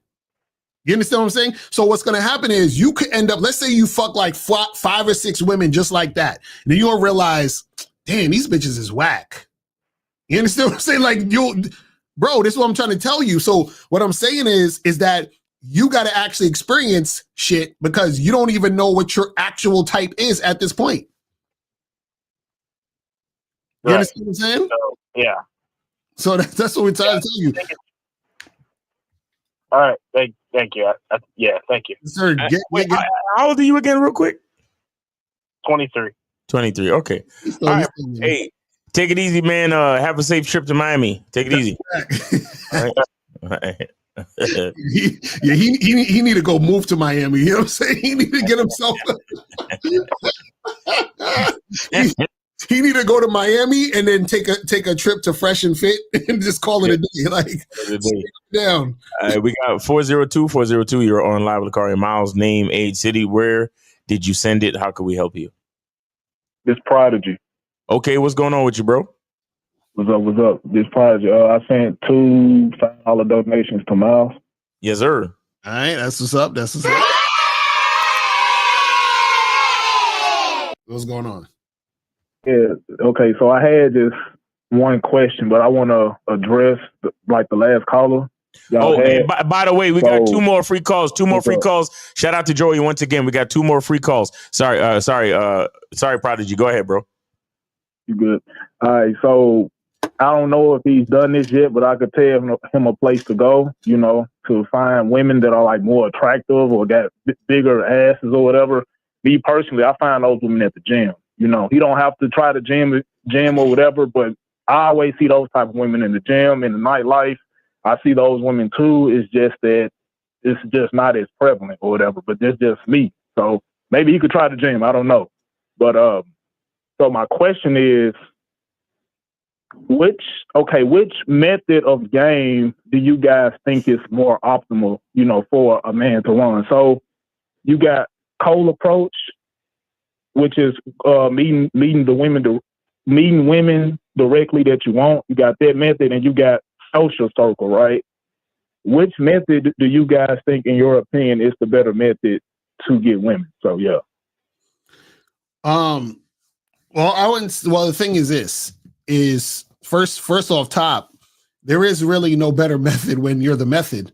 You understand? When you're the guy that does all of it. But what the thing with social circle stuff, right, is that in order for you, it's like it goes hand in hand. In order for you to even have a social circle, you need to be social. And if you can be social, then you can approach. You know what I'm saying? So it's not necessarily one is better than the other, right? But the problem is this, is that a lot of times what happens is that some guys use social circle as a crutch because they're scared to actually just approach women, on their own. You see what I'm saying? And the ironic part is because that happens, they're not going to even be able to get the chicks in the social circle. You see what I'm saying? Yep. Yeah, I see what you're saying, man.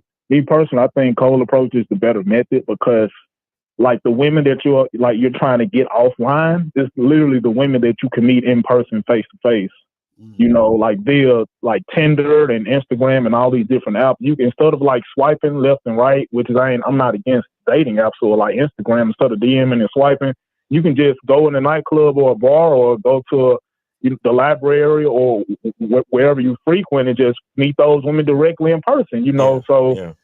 Like your whole the whole goal is for you to meet women in person. So instead of just swiping left and right online, just meet the damn women in person and just talk to them and see what happens. So yeah, pretty much, man. Yeah, as long as at the end of the day, it's really just about being able to be the guy that can do all of it. You feel what I'm saying? So a lot of times, I agree 100% with that. Dudes use certain things for crutches because their game just isn't tight. Period. You see what I'm saying? So then they'll be like, oh, well, let me go trick, or let me go overseas, or let me do this, social circle. Let me take some pictures so I can look like, I'm pre-selected by women and all this other goofy shit. You see what I'm saying? That's because there's a lack in the game that these guys want to do. You feel what I'm saying? Yeah, it's like you gain one skill, but you lose another. You feel me? Or you gain a skill to do this specific thing, but in this other realm of life or whatever, you don't have the other skill. Like you can approach women, you have that skill, but maybe you need to work on building your social circle or just your circle of friends. And you got social circle to where you just skip the cold approach method, right?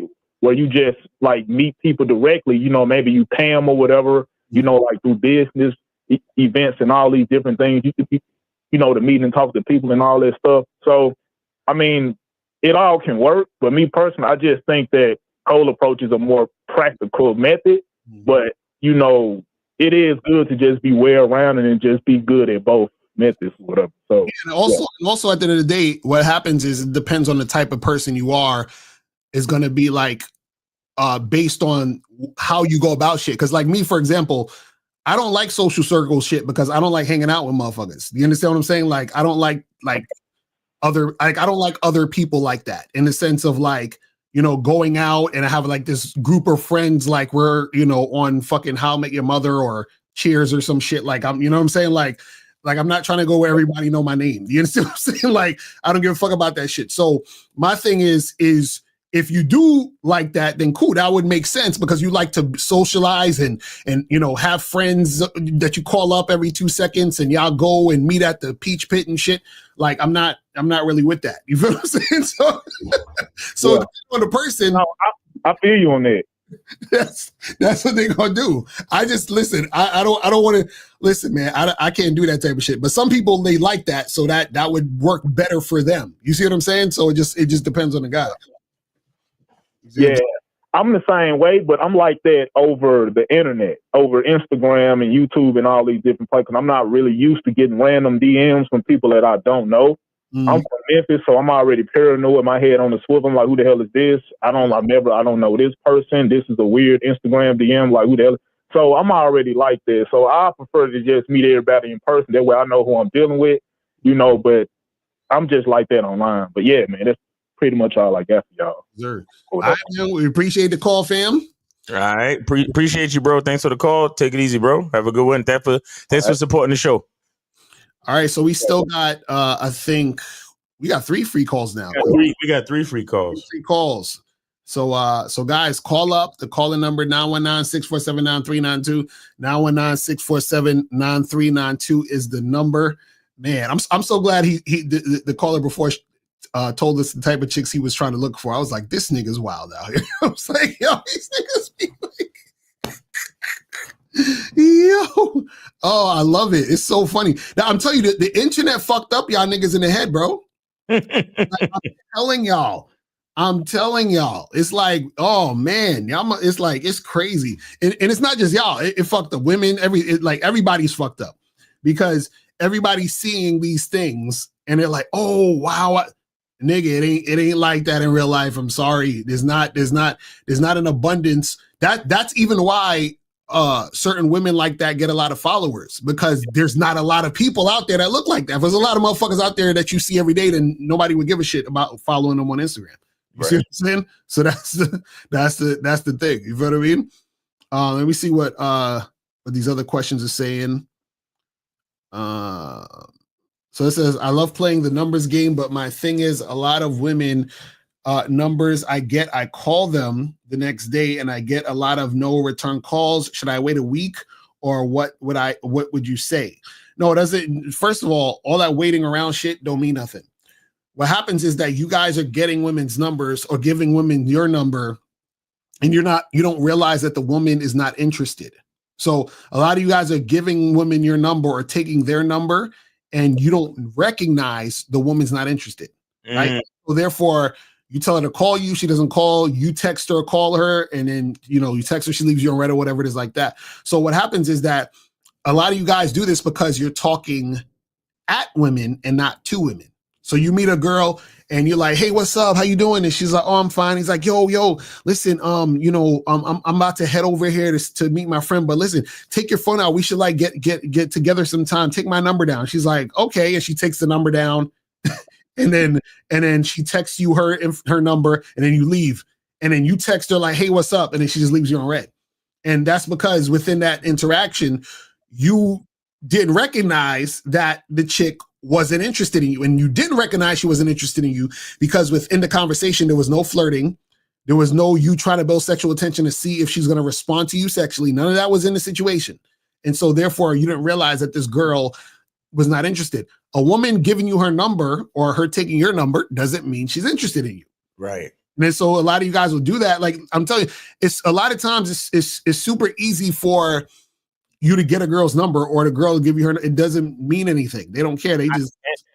And real quick, I hope Sid doesn't think that playing the numbers game means getting women's numbers. Because I'm reading it and I'm like, does he think that's what it means? Right. The numbers game just means you got to increase the number of women you meet. Talking to, right.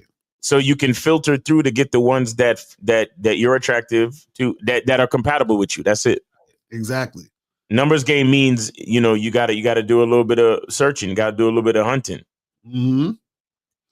It says, can a woman realize it when you are not treating them special, and does that make them respect you and make her realize that you likely have options with women? So the thing is this, right? Women want to be treated special by guys they're not interested in, because the special treatment is the reason why they're there, because they don't like you. You see what I'm saying? So this is what you guys understand. So if a lot of guys, what you do is that you give women special treatment up front. And then so you don't realize the woman's using you and you think she's actually interested in you, but she's giving you attention because you're giving her special treatment. But the only reason she's giving you attention is because you're giving her special treatment. And that is the only reason she would even acknowledge you. You see what I'm saying? Which is why we tell you guys, listen, when you're interacting with a woman, you need to first see if she's going to cooperate. Is she going to follow your lead? Is she going to do what you say? Because what happens is that woman you're giving special treatment, she's not going to do what you say because she's not interested in you. And then you would have realized, oh, she's not interested in me, so let me just keep it moving. Versus you giving her special treatment only for later on for her to reveal she's not interested in you. You see what I'm saying? And so what happens is that when you're a guy who's not treating them special and she is cooperating, that actually means she's attracted to you, because that means that you don't have to do anything special for her to want to fuck with you. Do you see what I'm saying? So a lot of you guys, y'all have it backwards. Y'all think, well, I got to do all these things in order to get her to want to fuck with me. It's like, no, you actually need to do less You understand? And then see if she's going to actually respond right to what you're doing at that moment. Exactly. You know what I'm saying? So you guys got to understand that. And guys, remember we got 3 free calls. All right, we got 2. We got well, we'll see. 437. You're on live. Locario Miles. Name, age, city. Where did you send it? How can we help you? Hey, Jordan, Toronto, 26. All right. Is this a free call? Okay. I heard there's a free call. I guess it is. I guess it is a free call. So we got 2 free calls left. Go ahead. Yeah, go ahead. Good. Okay, cool. So I set up my dating profiles to be sexual. So I just want to read out my bio to you, and then you critique it if you think that's what it needs. Okay, go ahead.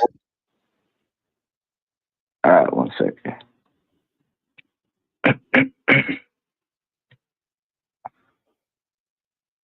Okay. From the seductive, lavender-scented fragrance on my chest, no. to the way I pull you in closer from your curvaceous waist and whisper erotic pleasures in your ear, being with me is an experience that will leave you soaking wet in the bedroom. Okay. So I would probably just use the last line. You understand what I'm saying? The other stuff, I mean, it's good because it's descriptive. I like it, but what I'm saying is that there's a lot of shit going on there. You know what I'm saying? Like, I tried to cut it down, but I thought everything was good because it's like she's using her sense of smell when she's picturing her being with me. I'm pulling her in from her waist. I'm whispering dirty talk in her ear. Well, hold on. But this is the thing. What I'm saying is that it's way too much. Like, that's the type of stuff you can say on the date while you're whispering in her ear. You understand what I'm saying? Remember, on the bio, it's just a preview. It's just a little preview. It ain't got to be a fucking, like, you know what I'm saying? This ain't 50 Shades of Grey on the bio. You know what I'm saying? Like you do enough to where the idea is there. You understand what I'm saying? But you're doing the whole fucking first I pull your hair and then once the moonlight hits your ass. It's like, dude, you're doing a whole poetry slam out here. You see what I'm saying? Like, so yeah, for sure. I'm just trying to paint pictures with my words and be very vivid. Right. But I hear what you're saying, definitely. So what I'm saying is save all that for more of the date, but on the app you can just look into we're gonna get together and I'm gonna get your panties soaking wet. That's enough. You understand what I'm saying? To where the idea is there. You understand what I mean? Yeah. Right. And this is for Tinder, by the way. I wasn't gonna put this on Hinge. That could go. Also, remember your pictures also have to match what you saying. So you can't be talking about you gonna get her panties dripping wet and on your pictures you looking like Urkel and shit. You feel what I'm saying? So you gotta for sure. I got a picture of one is me in a bar, another one is me with a woman, another one is me working on an engine.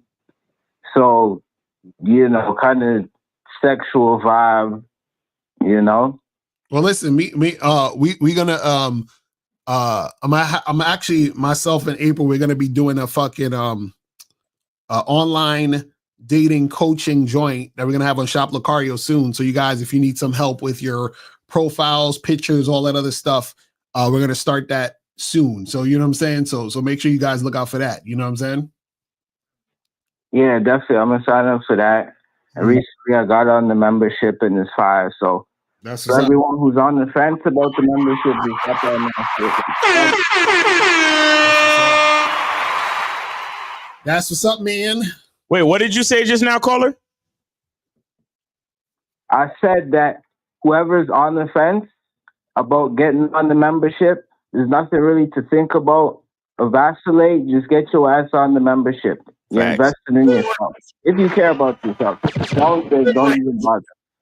Only if you care about yourself. If you don't care about yourself, then don't bother. Gotcha. Exactly. I agree. Yeah. For all of you. So basically, all you guys that are not on the membership, you don't care about yourself. I'm sorry. Yeah. Because if they did, there would be one more thing. Yeah. I realized that I've become very self-centered and I really don't give a shit.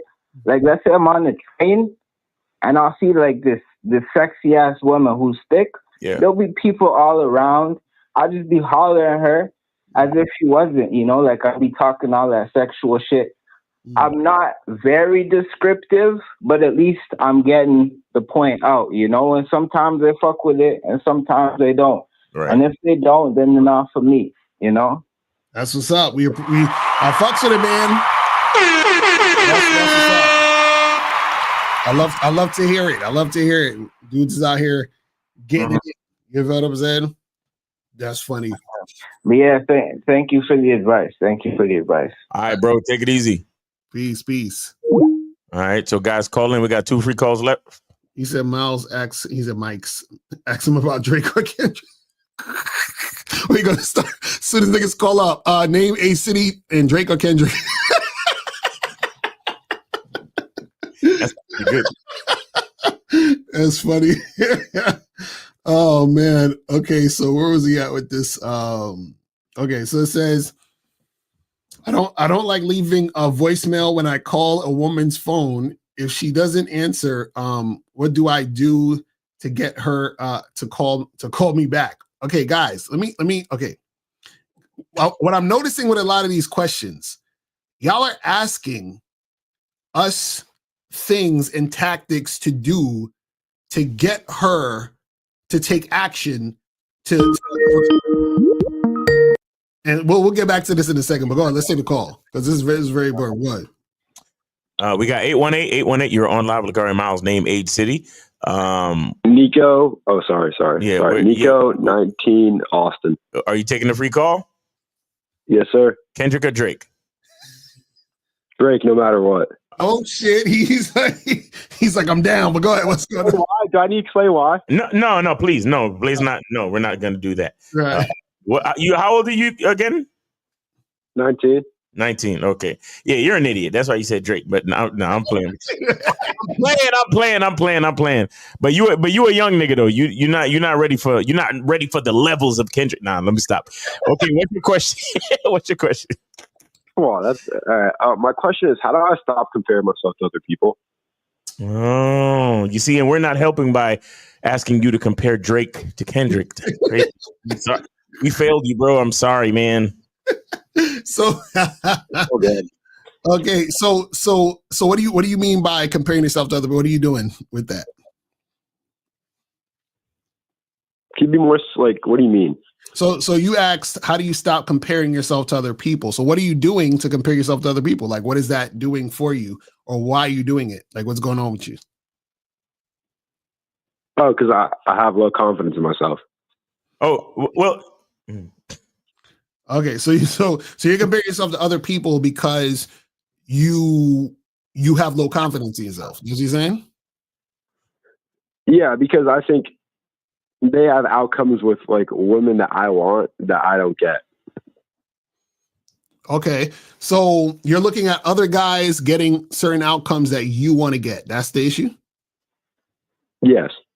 Okay, so let's say you start getting the outcomes you want, right?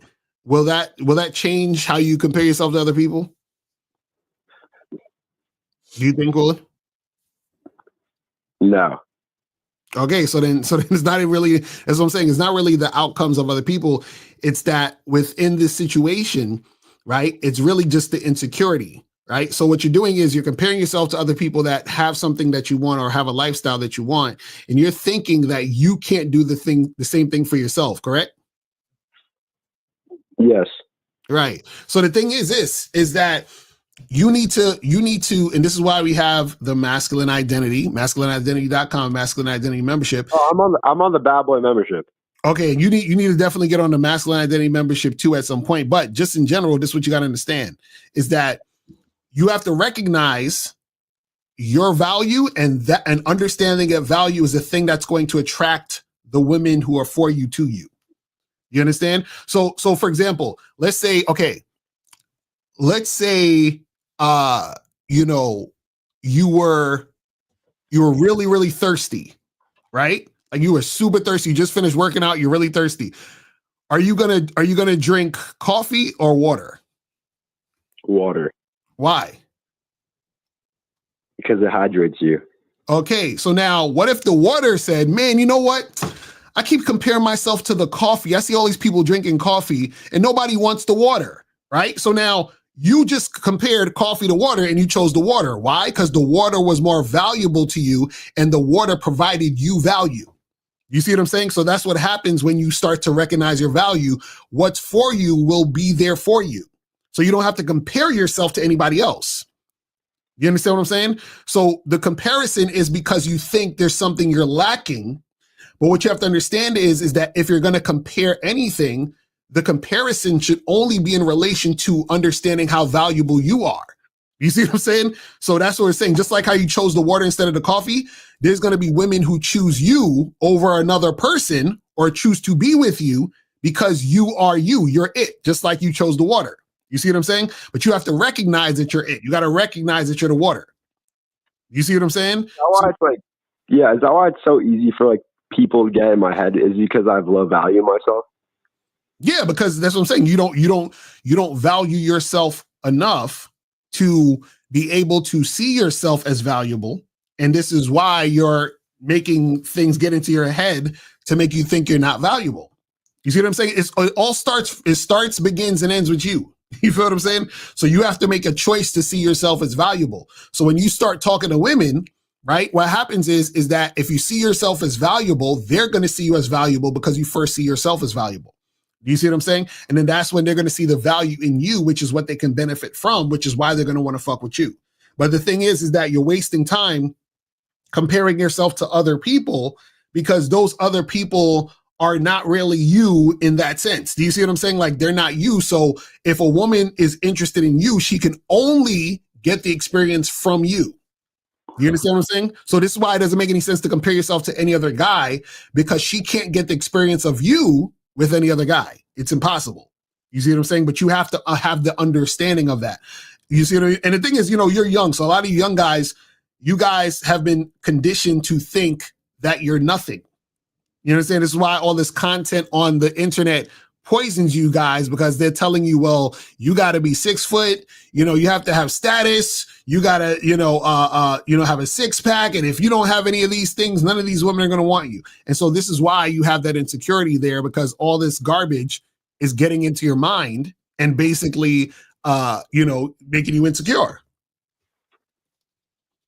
Got it. All right. Hey man, you need to go to masculineidentity.com and set up a consultation, man. Facts. We need to talk, man. Have you ever considered yourself valuable? Inconsistently. Yeah. We need to talk. You definitely need some coaching. That's what I'm saying. So, because I'm telling you, your mindset is everything. So we gotta work on that mindset. You feel what I'm saying? Right. Yeah. All right. Okay. I'll set up a consultation, sir. All right, bro. Take it easy, man. Appreciate it. Thanks for the call. All right. Take it easy. All right, guys. I think we got one free call left, guys. One free call left. Free call. Free call left. Let's get back to that question. I think we had a. Yeah. So he said, I don't like leaving a voicemail when I call a woman's phone. If she doesn't answer, what do I do to get her to call me back? So all you need to do to get a woman to call you back is if you leave the voicemail, you set a plan and tell her to call you back. That's it. Now, if she is interested, guess what she's going to do? She's going to call you back. If she's not interested, guess what she's going to do? She's not going to call you back. You understand what I'm saying? Or what'll happen is, and this is even worse, if she's not interested and she does call you back, then that means that she's probably looking to waste your fucking time. So it's better for her to not call back if she's interested than her to call back and not be interested. But at the end of the day, if she's interested, she's going to call back and things are going to go in your direction. The problem that you guys have is that it seems like you guys are asking us for things to do because you don't believe you're enough for the woman to respond back to you. Right. And that's what this question is saying. It's like, what do I do to get her to call me back? I'm like, bro, aren't you? Aren't you the value? Aren't you the fucking guy? Like, why would she not want to call you back? And Right.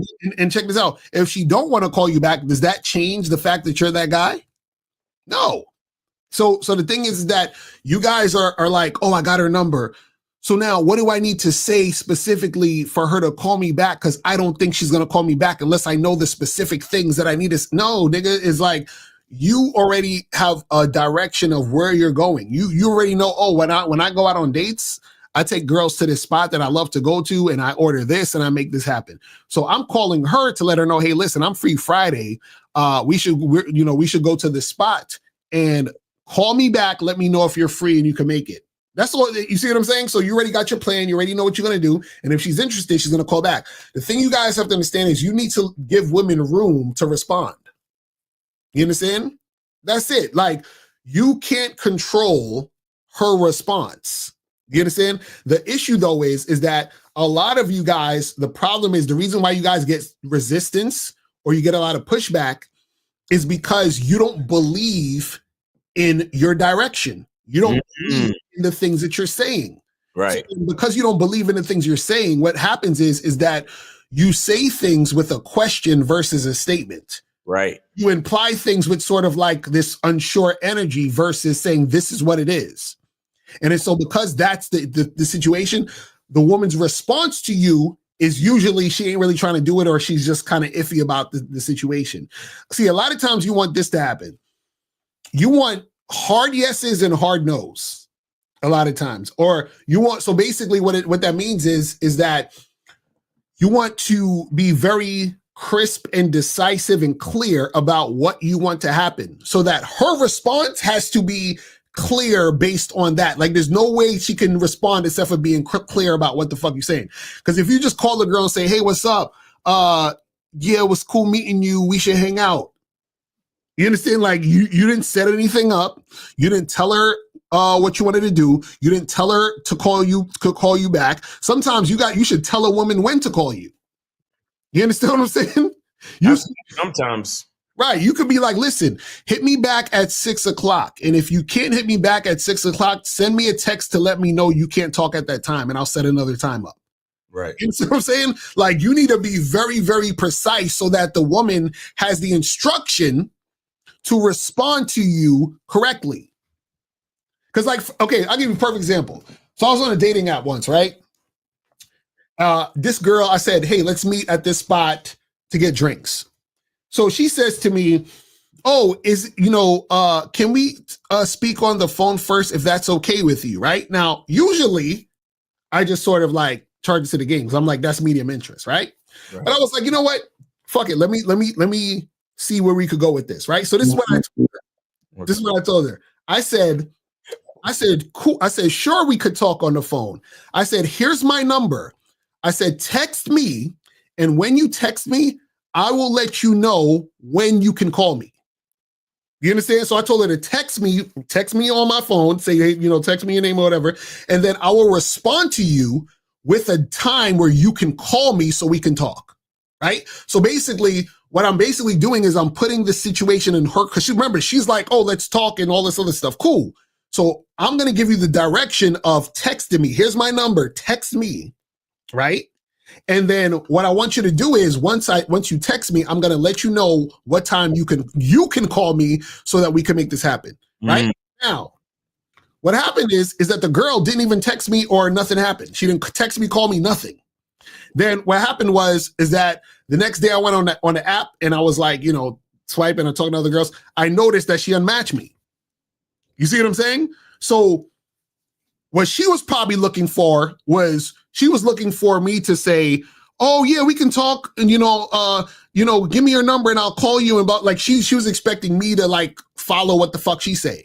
Right. You know what I'm saying? So now what happened was that I gave her the room to still respond to what the fuck I'm saying, still respond to the directions that I'm giving her. Do you see what I mean? And she didn't want to fucking do it.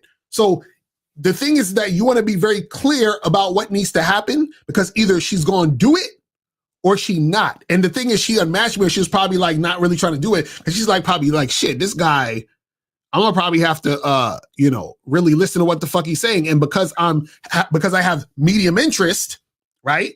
I'm not trying to do all of that. I ain't trying to do all that. Because the funny part is, if she had high interest, she wouldn't have asked for the call in the first place. She would have just met me at the spot and we would have made it happen.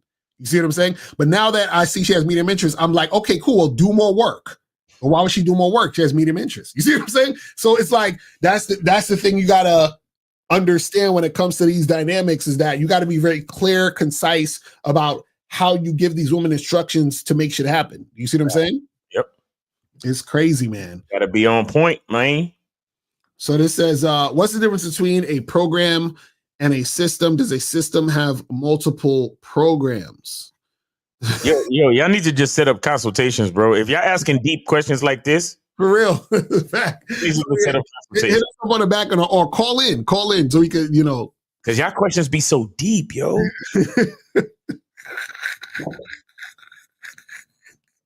Niggas out here thinking they Kendrick Lamar and shit. You know what I'm saying? They're like, he's like, Miles, so you don't understand when I said the question of program and system, right? And then I used the word multiple. You wasn't picking up on the signs, my brother. Exactly. Because are there multiple systems in the program, or is the whole system a program, my brother? Exactly. Because the ventilation of my prognostication causes the dialogue of the internal reference inside my medulla oblongata to facilitate the visage of the non-perial syntax of my coronation, if you get what I'm saying. Yo, so I need to call up, man. And Chocolate Daddy, you got to change that name. I'm sorry. This is it's hard to fucking yes. You got it. Oh man, y'all motherfuckers is hilarious. Says is a woman being turned off by a guy being weak and submissive the equivalent of a man being turned off by a woman because she is combative, disagreeable, and loud? Yep, exactly. That's exactly what it is. Because remember, women are attractive when they're agreeable. Men are attractive when they're disagreeable. You understand what I'm saying? That's how it works. That's the balance. So if a woman is being disagreeable, that's unattractive to a man. He's like, you're supposed to fucking agree with what I'm like. This is the thing. This is how important behavior is. Right. Because if a chick looks good, but because just like the girl that the Woe Kenzie or whatever the girl's name was that he was talking about, if that chick was fucking combative and had an attitude, it don't matter how she looked. We're done. Done. It's like done. It's just a wrap. This says, how do I break my porn addiction and it keeps me from interacting with women? You guys, man. Addiction is not real. You guys, man.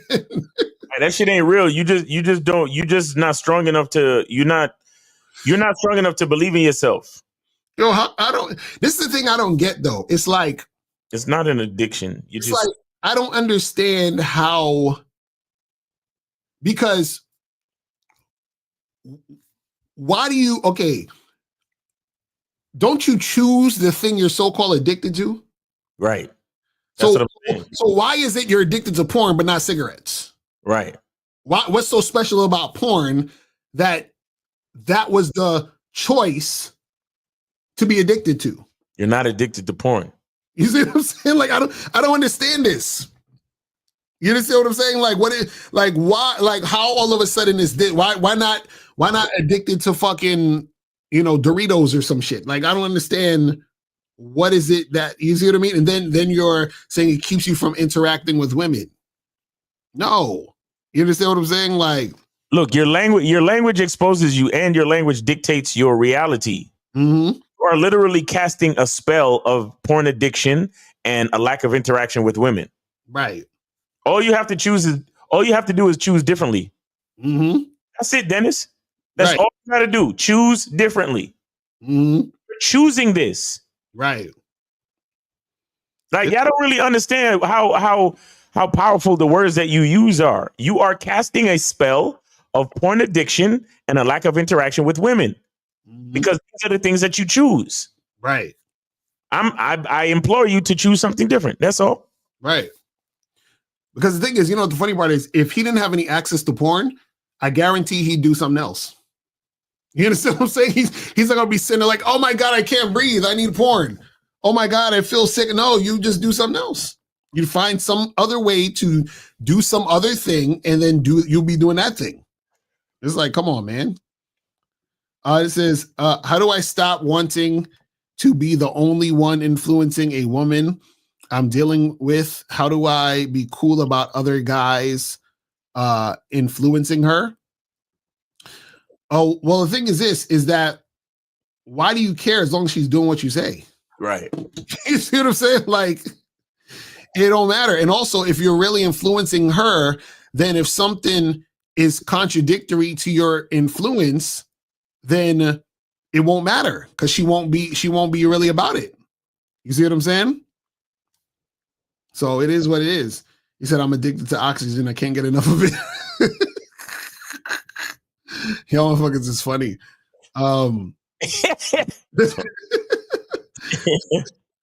Sometimes me too, man. Exactly. So sometimes I get winded during sex and it makes it harder for me to come. What can I do to improve my conditioning in the bedroom? You probably got to go and work on your stamina or some shit. Go to the gym, walk around, jog, something. You got to, you know what I'm saying? You get winded during sex? Or you probably just having sex for too long. You understand what I'm saying? Like, yo, hit me up for some coaching, bro. That sounds. You might got to go to the doctor, my nigga. Mm-hmm. You get winded during sex? You probably be doing those 3-hour marathons and shit. Probably. You know what I'm saying? But still, like, if you 3 hours in, why are you still getting winded? Right. You know what I'm saying? Or take a break for a second and then go back into it. You know what I mean? What kind of positions you doing, nigga? Like, what are you doing? That's crazy. What do you do when all the women you approach, you can't get them on a date or they won't reply? Easy. You talk to more women. But what happens is that if you're talking to like 500, like you talk to 500 girls, 600 girls, and nothing happens, then there's an issue. There's something going on that you don't realize that you're fucking up on. You understand what I'm saying? Because this is the thing, guys. The most regular, like average type of guy, if he approached hundreds of women just by accident, right, he's gonna fall into some pussy just by accident. Facts. So you know what I'm saying is that. So I just don't understand. A lot of you guys are just not approaching enough women. How do you not let people? Oh yeah, I think this is the guy that called earlier. How do I get better at detaching from the outcome? Well, again, like I said before, the reason why you guys are outcome dependent is because you don't believe in yourself. Because if you believe in yourself, you understand that the outcomes that you desire are going to happen. Let me show you. I'm going to give you a perfect example, right? I want to be able to pick up this phone. Check this out. You see how it works? I'm attached. I'm connected to the outcome. I said I wanted to do this, and I did it. You see how that works? So the issue is that, let's say I'm like, damn, I want to pick up the phone, and I'm like, yo, Miles, I'm not, I'm worried that it's not gonna happen. I'm so concerned about this outcome of me picking up the phone. You feel what I'm saying? Now you might think that's simple and like, but Locario, come on, that's simple. It's easy to just pick up the phone, really. So it's not easy to just talk to a woman and get what you want. You see what I'm saying? Like it's the same concept. It's the same fucking concept, because what happens is that a lot of you guys, the problem is that y'all are looking at specific individual situations with a woman and you're putting that woman on a pedestal. So you're like, I want to get her. That's the problem, right? You need to understand that you can get women. You can attract women. You understand? So if you can attract women, then what happens is that the outcome is you're going to attract women. So why would you be worried about attracting women when you know you can attract women? Because women being attracted to you is directly correlated to your value. If you're valuable, you're going to attract women. You see what I'm saying? So it goes hand in hand. Right. You see what I mean? Says, how do you guys get double and triple bodies? And I only had 9 at the age of 45. Oh, he triple digit. Yeah. Oh, wait, you gotta ask Locario, man. You gotta ask Locario, man. I'm telling you, man. So this is again, it's the same answer. Listen, I've approached way more women than you guys. I've gotten rejected way more times than you guys. It's that simple. I've approached more women and I've got rejected more times. That's how I was able to get all the bodies. That's it.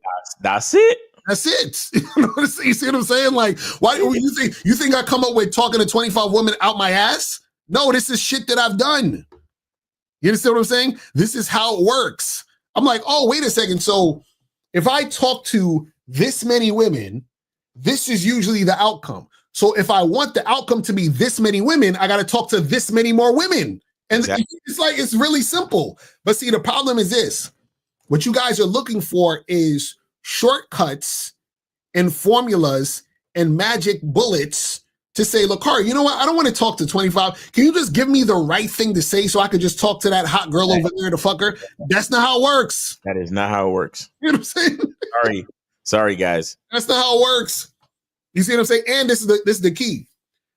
The better you get at, interacting with women and the more experience you have, right? And this is actually going to go in the next Bad Boy membership because I'm gonna do a whole membership on understanding patterns. When you're able to understand patterns, and you can predict the future. It's real. I'm telling you, it's really crazy. So what happens is that you can predict. You say, oh, if I do this amount of work, I'm going to get this result. You understand? They'll also do this in business too. When they're trying to sell products and stuff, they say, okay, if we market to this many people, the return on investment is going to be this. Right. You know what I'm saying? And so, but the problem is that a lot of you guys don't actually want to put in the work it takes to get the outcome you want. And you are too invested in each individual situation. Exactly. Because this is why we tell you to, you gotta holler at a decent amount of women when you holler at women. But the problem with so many dudes is that you see one fucking girl in your class at school, one girl at the fucking coffee shop, one girl that lives in your neighborhood, one girl that, the first girl you talk to when you go out. It's like you're so invested in that individual outcome. Right. And you don't give yourself room to understand that the reason why we say you are the outcome is because if you keep working, the outcome will actually happen. The outcome that you want will actually happen, but it depends on you to keep working. Exactly. The problem is you see the first girl and she's your quote unquote type, right? And your heart starts to flutter. You understand? And then you're so invested in this one girl that you about to talk to fucking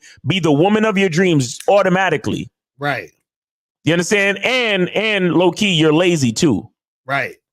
Right. So you don't want to deal with all the rest of the chicks that you got to talk to. Right. You don't want to deal with none of that. Right. Exactly. So how do I get that one chick in my vicinity to like me? 80% of the questions. Yo, I keep telling y'all, man, you got to have an attitude of discovery. The whole thing is to see what's going to happen. It's not to actually get the girl. The whole thing is to see what's going to happen. Right. Because the thing is that, and I'm so glad you said that, Miles, earlier, where you told the guy he doesn't have enough experience to understand his type. Right. Because what happens is that as you guys go along and do what you do, you start learning more about yourself through the experience. So when you're talking to 25 women a day, you learn more about yourself through the experience. So you say, oh, I noticed that I keep saying this when I approach women and it's giving me this reaction.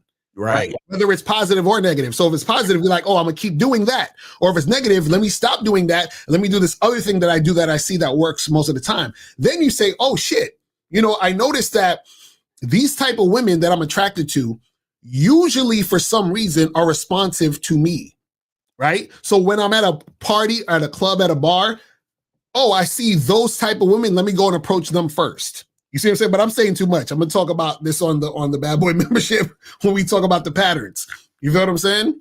So we'll talk about, because it's a lot of oh yeah, watch me tonight at 9:00 on IG with 2 Dapper. Shout out to 2 Dapper in the building.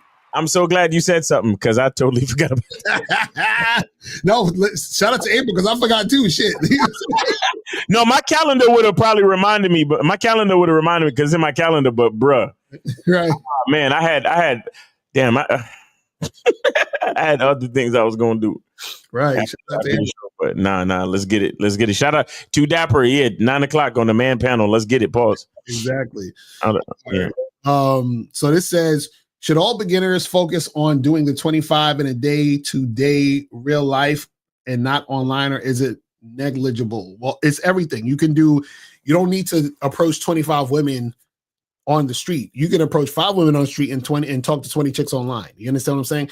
We use the 25 as a large enough number to reach. So some of y'all might not even get to the 25. What I'm saying is you're trying to get as many women as possible on a consistent basis that you interact with. Yo, when a guy on Instagram in the gym says, "Oh, if you're working out bicep, do this movement 10 times for 4 sets." How come nobody asks him? Right, exactly. That's true. How come nobody asks him why you should do that? Yeah, why I gotta do so many sets, bro? Why I gotta do it 10 times? That's too much. Well, like niggas be saying, "Oh, you need to be in the gym at least 4 to 5 times a week." How come nobody says, "Why, bro?" It's too many. There's too many. Like, why do I have to go to the gym so much? And yeah, and you should probably be in there for an hour to an hour and a half. Yo, why I gotta be in there for so long, bro? How come none of y'all is asking that question? Right. In the chat, because I already turned off the phone lines because y'all too late. But somebody put in the chat, why the fuck y'all don't question these fucking personal trainers, but y'all question us all the time? But you know what it is? It's and you know, I'm not trying to blame these niggas, but it's really the pickup artist's fault. You know what I'm saying? Because they got y'all thinking that y'all could just get bitches by saying some pickup line and shit. That's the problem. You know what I'm saying? You know, they're like, oh, you didn't build comfort, bro. You got to build rapport. You know what I'm saying? And it says, you told that guy it doesn't matter when he should call a woman. How is that? When you call a woman, she can be turned off if you call too early, looks desperate and needy. Yo, y'all motherfuckers, I swear, y'all, again, they never should have gave y'all niggas the internet. I'm glad they did, but they never should have gave y'all niggas the internet. Because I swear, it's, you know what it is? It's because the internet is worldwide and most guys don't have game. This is why you guys believe shit like this. This makes absolutely no sense. I'm gonna tell you why, right? So think about this.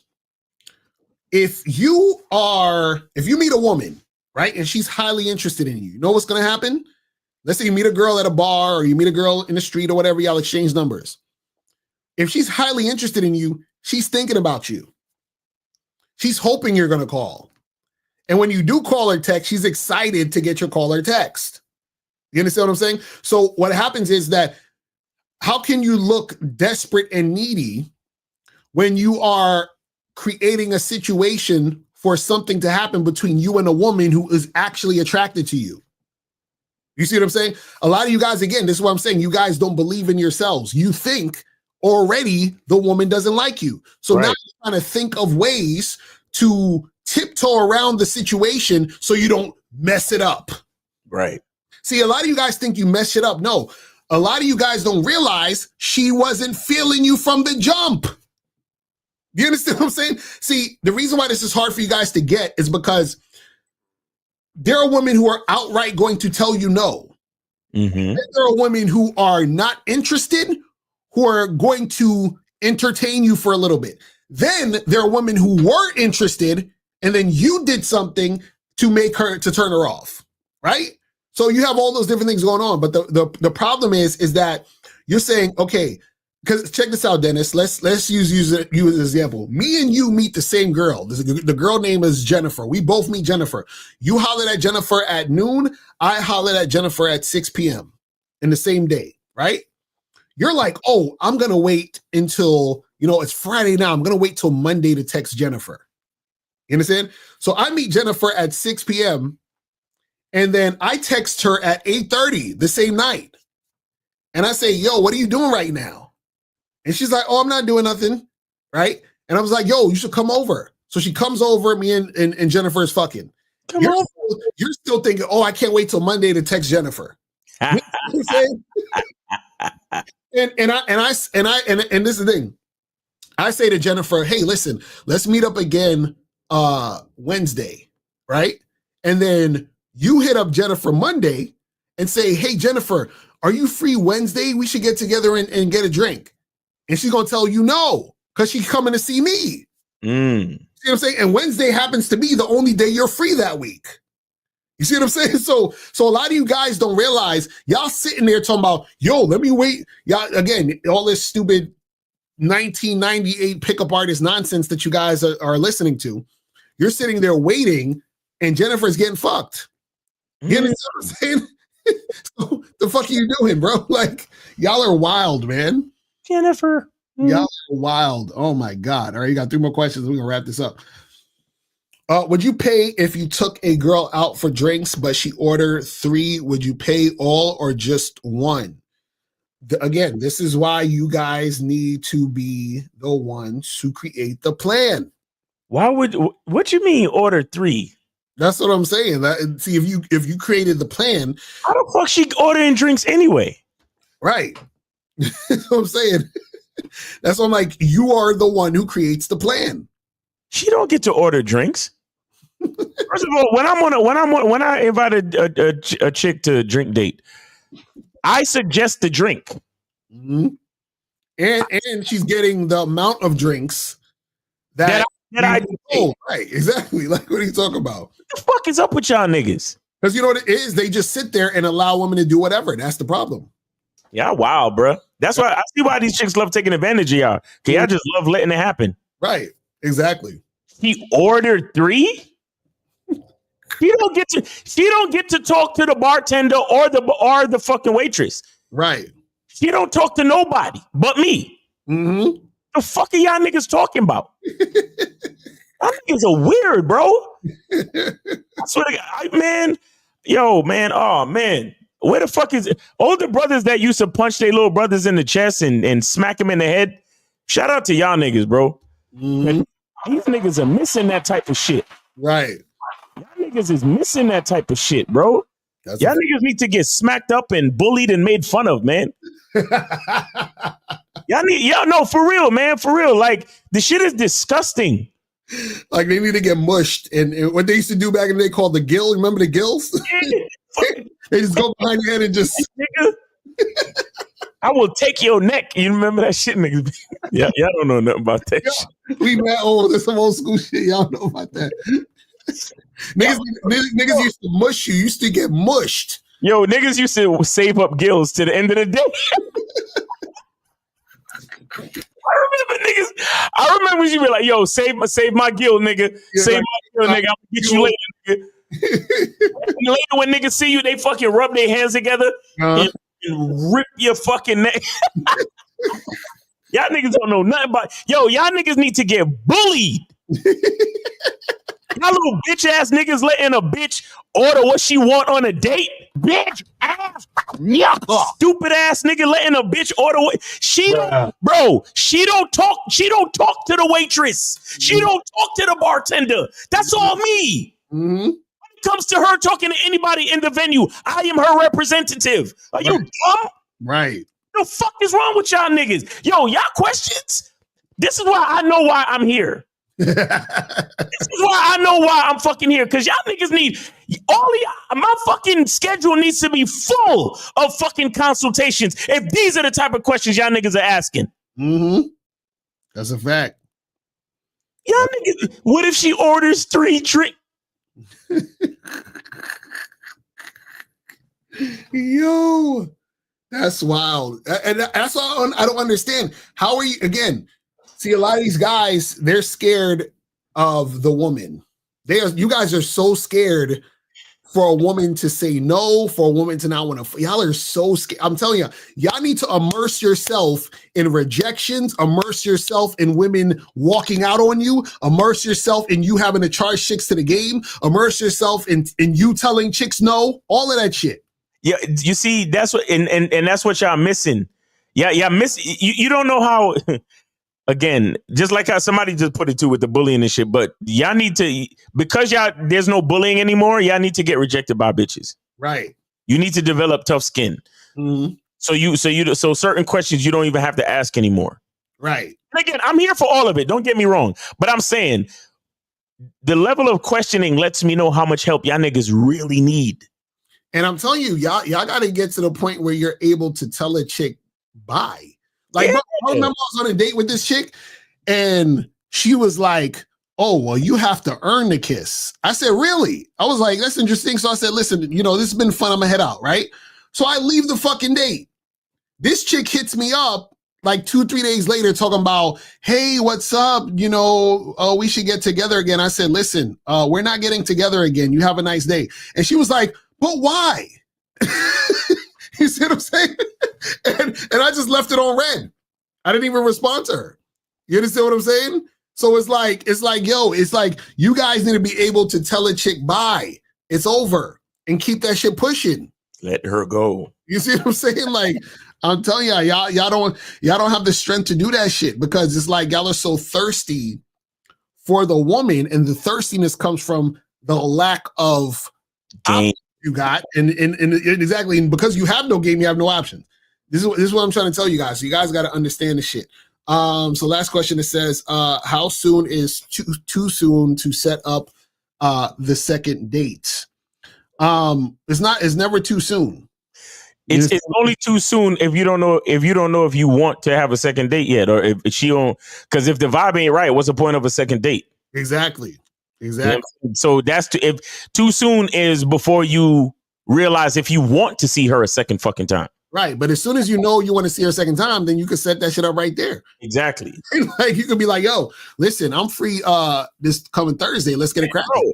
That's why I tell y'all set the second date up on the first day. Y'all niggas be on some let her go home, then wait 5 days, and then go. in the middle of all of that, Locario done fucked her 3 times. Exactly, but Miles, he doesn't want to seem desperate and needy. You feel me? Fuck all that. Yo, come on, man. Y'all bros, y'all cats, y'all live life by default, bro. Y'all keep letting life happen to you. Mm-hmm. There's enough shit that we can't control, man. You got to control what you can control. Right. And you got to be able to control yourself and your environment, man. What the fuck are we talking about? Mm-hmm. Nah, that's real shit. That's real shit. So, guys, man, that's pretty much it. I'm offended that there are men allowing themselves to go through certain shit. That's what I'm saying. I'm like, how? What if she orders 3 drinks? Like, I don't. I'm like, how?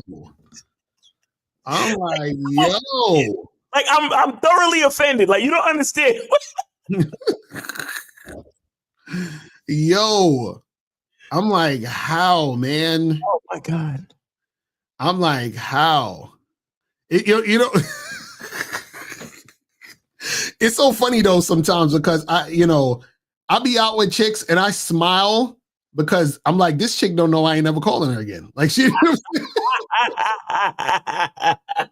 even realize she fucked up. I'm like, she realize how done she is. Like she be still talking like we gonna see each other again. I'm like, what? Okay, last question. This question is kind of dumb. Should a virgin guy who's never had a girlfriend before break his V card through his first relationship, or should he break it through a hookup? Well, this is the thing.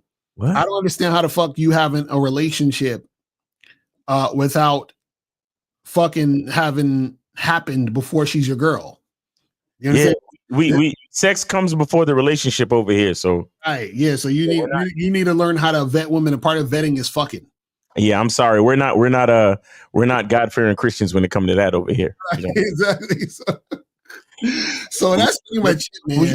Ludwig Lamington. Hey, Lamington, what's going on there, buddy? That's crazy. Nice. So tomorrow, you guys doing a Man of the Skill Set show? Yes, Manhood is a skill set. Manhood is a skill set show. Shout out to K-Zag. 12 noon Eastern time. We changed the time. Brand new time. 12 noon Eastern. So make sure you check us out. And then, of course, you going live at 5? I might go earlier because I gotta probably 9 or 10 because I gotta do something later on. Okay, so Locario's going live at 9. Live at 9 tomorrow morning. Locario's going live early, so make sure y'all check in with him around 9 o'clock, 9:30 probably. So check that out. And then, of course, on Sunday, 12 noon, Real Game No Theory. Shout out to 1950, Steve the Dean, K-Zag, and Locario and myself will be on the panel, man. So, man, make sure y'all come through and support the show, man. We appreciate y'all, man. Yes, sir. And then, of course, make sure you get your soap. Get the soap. Get the soap, man. Masculine identity. Get the soap. Get the soap. And, yeah, man. And masculine identity eau de parfum coming soon. Make sure y'all stay tuned for that, man. I'll announce it when it arrives. I already put the order in, man. I'm super excited for it to come back through, man. But yeah, man.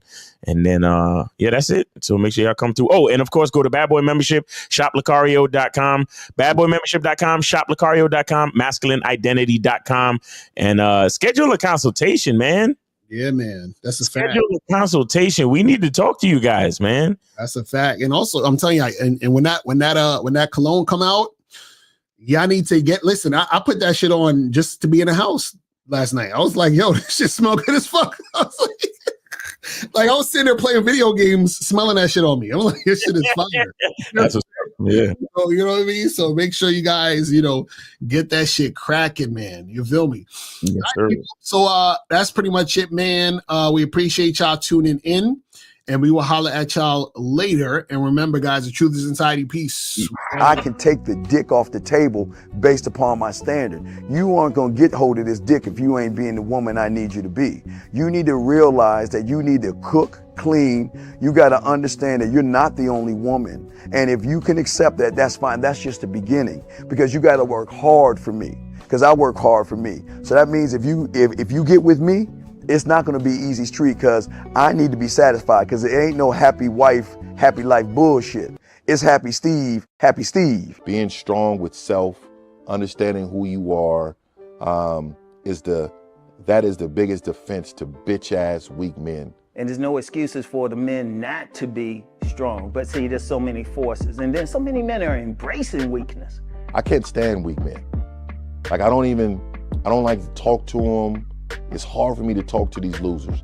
I've always been a winner at the winner's table.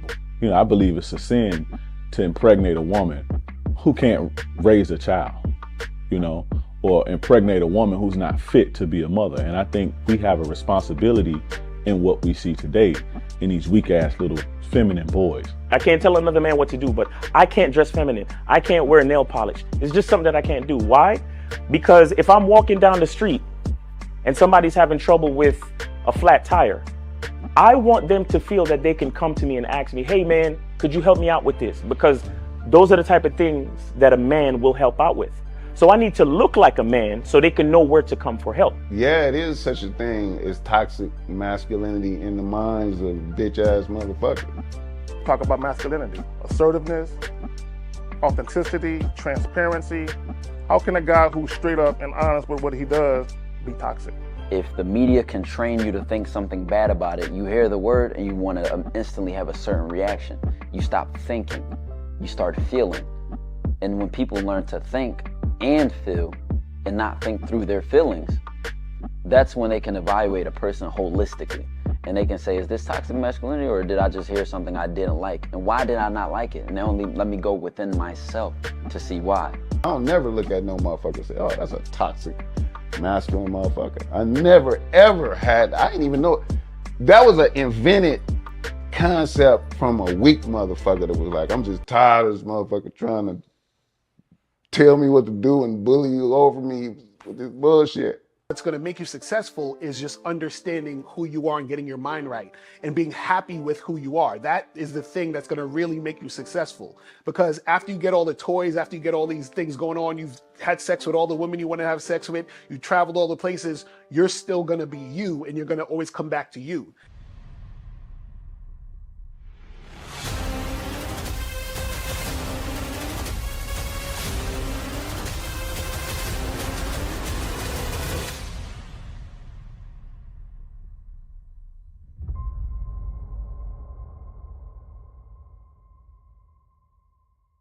Why do I do this? Why are we even doing this documentary?